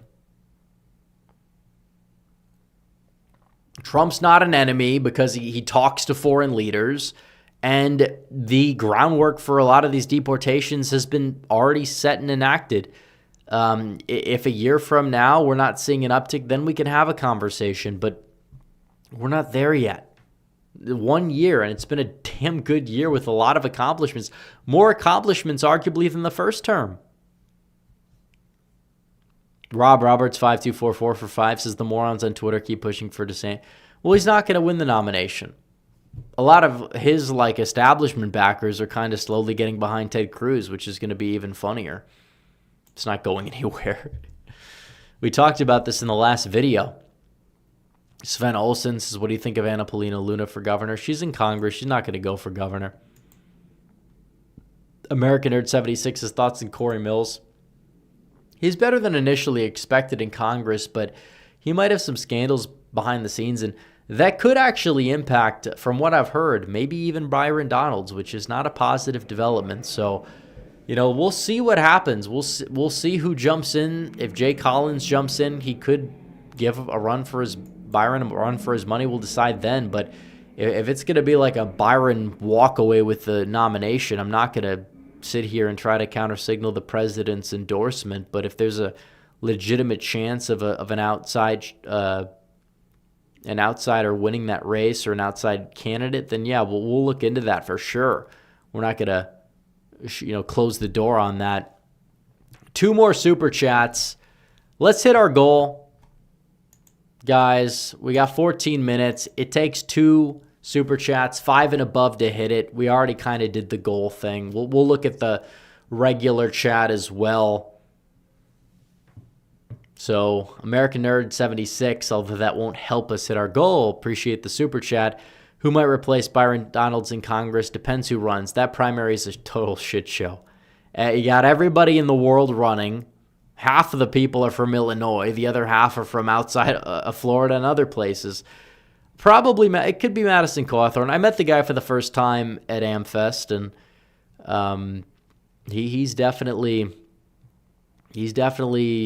confident in his chances. We'll see what happens there.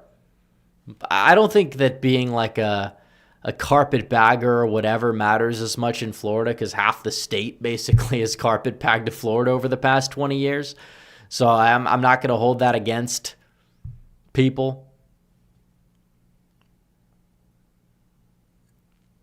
But the fact that everybody running ran for a district in some other state in that specific district, it kind of it has the reputation for grifter central, and a lot of those people I don't like and happen to be objective grifters, including Miss Catalina Lauf, who we had a spat with on social media a couple of months ago, and ratioed her into oblivion, which is pretty funny. And that's the thing. I mean, the old guard. Talk about the old guard. I mean, those posts that she was completely embarrassed on the issue of legal immigration, and it's just dinosaur messaging. People need to understand, legal immigration got you Springfield, Ohio. Legal immigration got you the Somali fraud in Minnesota. That's what legal immigration got people. And I'm glad people are waking up to it, because, yeah, your communities are changing, not just because people are crossing the border illegally, but a lot of the people that are so-called doing it the right way, not all, but a good chunk of them, are not compatible with the United States, and we've changed our immigration laws to kind of cater to those people in a way where we really should not have done so. So that's my take on immigration. We do need a massive change to the system. At a minimum, you're not getting the caliber you got when the term melting pot was coined in the late 1800s. You're not getting Ellis Island. And there were problems with those groups as well, even from Europe. So it's not like it's really, been a wonderful thing back then. But guess what we did? We lowered the number. We essentially closed the border for most people for 40 some years on end, and it worked out wonderfully. Rob Roberts, so we're 1 away. He says, okay, we hit the goal. What do you think of Vivek's chances of, well, he probably wins Ohio.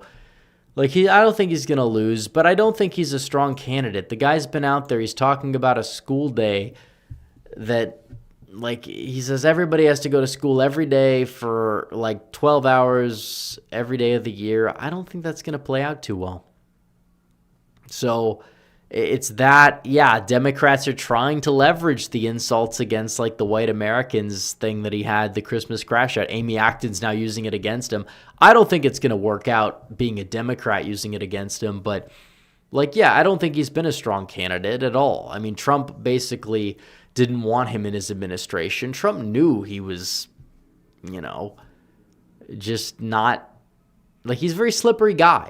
Whether you like him or not, he is kind of a snake oil salesman to an extent. You have to admit it. If he's asked a tough question, listen to him. He will dance around it. He will do it well, but he will dance around it. And that might make some people mad to hear it. I'm not just dunking on him just because of the H-1Bs, where there is that disagreement. But there's plenty of reasons why he's a weak candidate, and I don't like the anointing of him. But his primary challenger is far worse, even somehow in terms of electability. So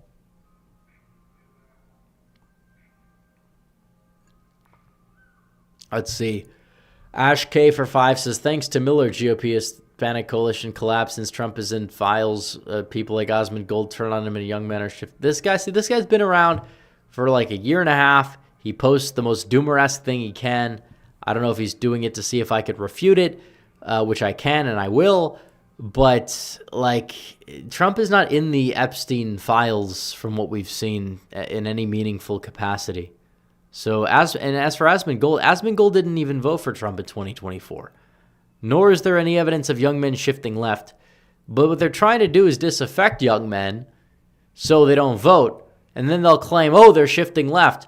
They're not voting for Trump and then voting Democrat. They're just voting for Trump and staying home. That's the problem. And the same thing goes for Hispanics. It has not been the deportations that have caused Hispanics to move left, because Trump won on blowing Operation WB out of the water from Eisenhower's days. It's the economy. It's because they've already been voting Democrat. And in the midterms, you have to compare it to 2018 or 22. You don't compare the baseline to 2024. That is faulty analysis, because you have lower turnout, you have different turnout, all that kind of stuff. So Sven Olsen says, I've seen an uptick in fear-mongering over Islam and Muslims. Do you think it should be addressed? Well, you have a problem with third world immigration. I always tell people it's not just Islam. I'm glad people are talking about it, because it is a problem, and you will see the country transform. You don't want to hear the Islamic call to prayer on the way to work. Sometimes people will say, well, these people are socially conservative. Their worldview of what counts as socially conservative is not always in line with the American tradition, even if it is. It's we don't want, it's not liberal to say we don't want to have a law that throws gay people off buildings. You can oppose gay marriage, or you could believe marriage is between a man and a woman and say, that's too far. That's not civil. Okay. A lot of what goes on in these other countries, be careful. So, as for the Muslims who voted for Trump in 2024, it's kind of been a little bit overstated. But, the way to deliver for Muslims is, we have a sensible, socially conservative platform, and we also want peace in the Middle East. And that's, Muslims didn't vote for Trump thinking Trump was pro-Palestine. They voted for Trump knowing he was a Zionist, but he wanted peace. Democrats have not talked about that. Even when it comes to Ukraine, Trump he hasn't established a ceasefire between Russia and Ukraine, but hey, he's trying. Kamala wouldn't have tried. She just would have tripled the aid, and it wouldn't have made any difference in the world. So I think that the answer is, with immigration, just lower it significantly. Yeah, you're going to have pockets of Islam in the country. Dearborn for decades has been the Muslim hub. in Michigan. I'm more worried about what's going on in certain parts of Queens or with the Somalians in Minnesota, things of that nature. A lot of these people can probably be denaturalized and deported given the amount of fraud that they've been committing. Even their congresswoman married her brother, committing fraud. In the process, she should be denaturalized and deported because it's all but been confirmed at this point. They can't get away from it. They can't argue their way. They can't argue their way around it. So, American Nerd 76 is which will be the biggest races for the House, Senate, and governor. That's a loaded question. You know, watch the predictions. I'd say for that. I mean, there's a lot of. I mean, all the toss-up races, they're all important. I can't give a specific list that wouldn't take 10 minutes to give. But I appreciate the super chat. American Nerd 76's thoughts on the Barris guy. I met him for the first time, actually. It was kind of surprising. It was at one of the event parties that we were at, and I didn't expect to see him there. But I went up to him, I shook his hand. He knew who I was, which wasn't that surprising, and talked to him for a couple minutes, and it was all positive. Even though I said I don't agree with all of his recent takes on everything, but he was a nice guy. So, kudos for him there. But I just hope that he doesn't come out with takes like South Carolina's competitive or something like that ahead of the midterms, because he has a very good track record, at least in presidential years, and some people kind of have developed like a prophet syndrome. They do that to people. I don't think it's something he's asking for. I mean, it happens to people like me as well. I disavow that, but like people will say that no, it's guaranteed to happen because he says it, and it's just like it is a there's a responsibility for analysis for sure. I'll say that. But I don't think there's a snowball's chance in hell that Ohio goes blue in the Senate race, even with Brown running, or that South Carolina is going to be remotely competitive because Lindsey Graham is like somewhat of a swamp creature, because at least Lindsey has crossover appeal and Trump's endorsement, for better or worse. And there is some element to that is worse for sure. Patriot 345 says, thoughts on the Western Hemisphere shifting right this year, like Chile, Bolivia, Peru, Honduras. It has been glorious to see. Yeah, I know it's great. It is good. And hopefully that means the countries are stable. You're going to have less migrants trying to enter the U.S. You already have that, but that's mainly because of Trump. The video maker 2341 says, I'm not worried about Vivek losing his race. Not a big fan of him, but if Ohio could elect someone like Barack Hussein Obama twice, he will win. Well, I'm not worried about his name so much as I am just the environment mixed with like how slippery he can be. But at the end of the day, he is a workhorse. There are positive qualities, and that's why he is actually well-liked if you look at the nomination polls. I tell people, critique the guy, but let's stay in reality in terms of understanding where or how people view the guy.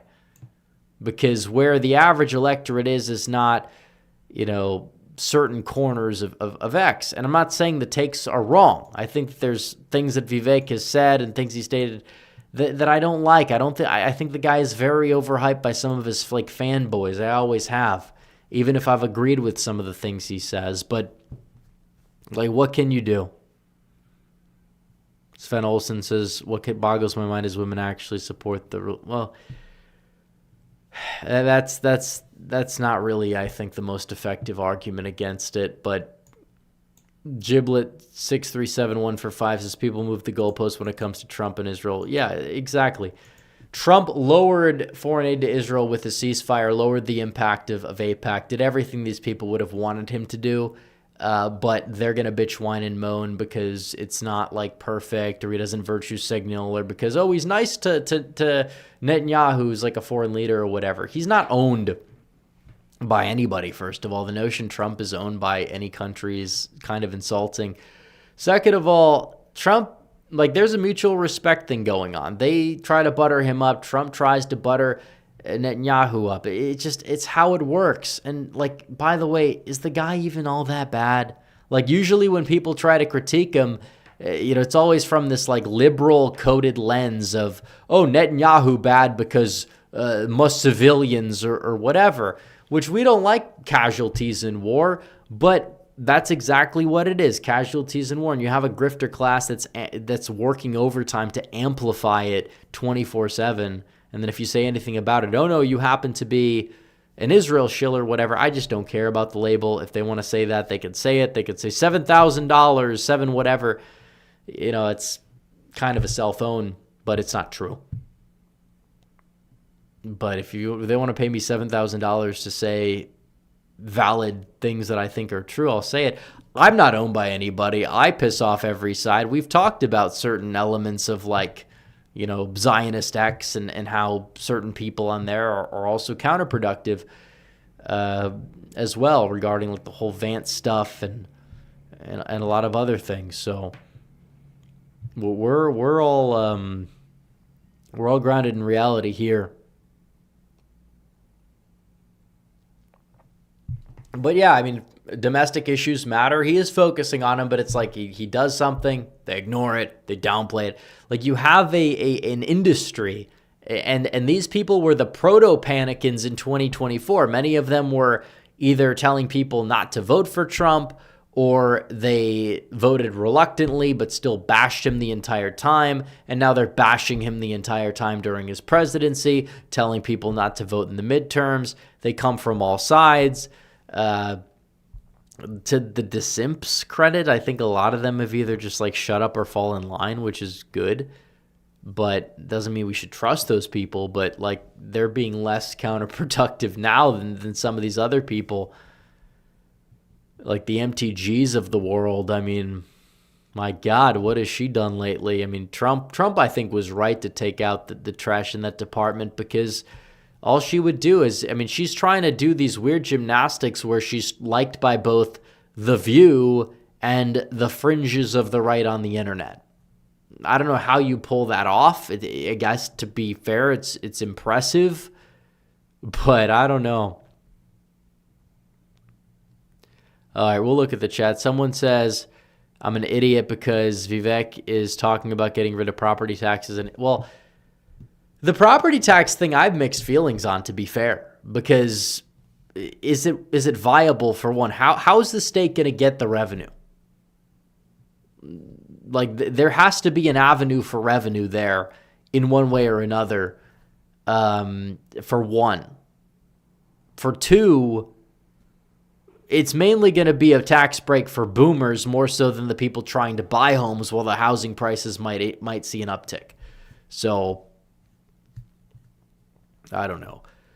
Like, I don't think that makes me an idiot for saying that he's not, even if it's a good policy. I'm not saying the guy has 100% bad policies, but I just think that as a candidate, I don't view him to be all that strong because of certain things that his past that might enter the main space. But that doesn't mean that I think that his haters that say vote, like, I've defended him from Democrats, or not Democrats, but people that say that a Democrat is better. I don't think a Democrat is better than Vivek. I don't know who would imagine that would be the case. Videomaker says, I find most international right-wing leaders cringe. Most try to imitate Trump but suck at it. Bukele is one of the few that look, I mean, I also don't I don't disagree with the notion that, like, I don't sit here and shill for, like, right-wing leaders, but I don't see the Trump imitation all that much. I think it's just people that try to hype them up as they're like an imitator. Sven Olsen says the state will raise revenue by a flat sales tax. Well, you're still going to be paying more. It would just depend on how the tax structure works, because you do need to raise revenue. You could say taxation is theft. You could say whatever you want. Realistically, you're not going to push a button, get rid of taxes, and expect everything to bode too well. I'll eat my words if that happens. I'll be the first one to do it. But I don't quite see, we're going to remove the income and property tax. How's it going to be done? What's the sales tax going to be? 15%? That's regressive. It kind of bodes as a negative for a lot of like lower middle class Ohioans that would vote Republican, where you're going to need to increase the GOP brand there. You don't want this to become Kansas. So what I would do is find a property tax break for like young house buyers for a few years. If you get that done, I think you could actually really start to build the coalition, because it's young people. And the H-1B thing, it's not really a state issue, but it does matter to a certain extent, especially if you're trying to turn these like low propensity voters. Because Trump gave a lot of people different reasons to show up. You had the Maha stuff. You had him going on these podcasts. And yeah, the podcast bros suck in many different ways for different reasons. We're not even going to get into that because we're going to wrap things up. White Eagle Politics, the evil counterpart is here saying, hey, twin, how's it going? Come to Turkey with me. Well, I don't think that would bode too well. I guess White Eagle Politics is Turkish. Maybe he should change his name to Mongoloid Eagle Politics. But no, I digress. But either way, yeah, we have work to do. 2026 is not going to be a cakewalk. It's not going to be easy. But, I mean, we laid down a lot of positive groundwork, and it's time to fly, and it's going to be great. It's going to be great for everybody. You're going to get a good tax break, hopefully, I would assume. More so than not, I will, thanks to what Trump has done for creators and influencers, which could be good for the GOP in the long term, because a lot of influencers, no matter what, politically or not, what field they're in, they're going to get a good tax break compared to the usual. So that's a positive. So the rebuild, it was a rebuild year. It's over, but there's been positives. Now it's the time to put things together. Hopefully all that work pays off. If not, wouldn't end too well. But you don't want to bet against Donald Trump, because usually that doesn't end too well for people that do. Even things that I've questioned have blown up in my face, so I kind of know better than to sit back here and just not trust the plan, because you got to trust the plan to an extent, within reason. Samuel Harrison for 5 says, you think a 28 primary will be divisive with the Groypers opposing? No, it won't be, because they don't have any pull. They're a bunch of online loud people. A lot of them are not even in the United States. A lot of them are propped up by bots. It's not all bots, but a lot of it's bots. And we'll see what happens you'll see in 26 what happens to Jimmy F, James Fishback, and the guy in Ohio, and these other people. It's not going to end well. Bannon is going to be possibly their candidate. I don't think he's going to do all that well. He might make the debate stage. I don't know. But I don't think it's going to end too well for them. Videomaker asks if I celebrate Christmas twice. I mainly do the 25th. Yes, it's something you bring up on the 6th. I tend to view January 6th as more of a dual celebration over the past years. Patriots Day is what they call it, because the left likes to make it like this big ordeal, and we just like to mock them. So some random chatter says they have way more pull than I think. Yeah, how's that going to work out? We'll see how much pull they have. We'll see how much pull. But why? Because you get a lot of likes on a tweet that's going to translate to the real world. Assuming they're all in the United States and adding up all the following, and let's just say, contrary to our polling, it's like 2% of the United States, or even 1% of the United States on the right. It's not effective. How did we're going to stop Trump from winning Michigan pan out? It failed miserably. So, that's, you could say what you want, but I think legitimizing it, is ridiculous. And no, that's not why Joe Kent lost that primary. Joe Kent lost his primary maybe because he wasted time on e-drama instead of actually campaigning. Or it wasn't the primary, it was the actual congressional race. But he lost by a few thousand votes. Even just chalking it up to name recognition, just doing the math by congressional district, it wouldn't have even been enough to make a difference. So I don't buy it. I think it's all hype. And I saw that in real life. I was expecting a much bigger presence in Arizona of these people. You had the usual suspects. How many of them accost me online versus how many in real life? You had one group of people that was led by somebody who was he was convicted in Roblox court. I didn't even know this is real. It sounds like a parody, but he was convicted of pedophilia in Roblox court. These are the people that are actually showing up in real life, and they actually think that they have some pull. I don't see it. It's the same usual suspects that we've seen for the past 4 years at all these things, and they're not really showing up in big numbers there. I don't think they're going to show up in big numbers at the election. I don't even think by 2028 even that these people, it's an online trend. People grow up. They're going to grow up and realize, okay, the memes aren't funny anymore. They'll get onto some other trend. There'll be some new influencer they'll follow. Who knows who that's going to be? Somebody we probably have never heard of before. And that's it. That's that. So trust me, I've been around the block. As I said before in the stream, I've been around the block a few times. I know how the internet sphere works. Even though the left has kind of played a role in propping up this stuff, and the murder of Charlie Kirk has definitely left the door wide open, and all the astroturfing from all these people, not just them, but some of the neocons want to claim the mantle, and some of the the schizoid conspiratards want to claim the mantle. Charlie wouldn't have it with any of it, for the record. He wouldn't be having it with any of it. So, all right, we're gonna wrap it up. We're gonna end the show. Like the stream, subscribe, hit the bell. I'll see everybody next year, although I might drop a video tomorrow, so stay tuned for that. But the next stream will be next year sometime. So long 2025, 2026. It's going to be a great year. So Red Eagle, out.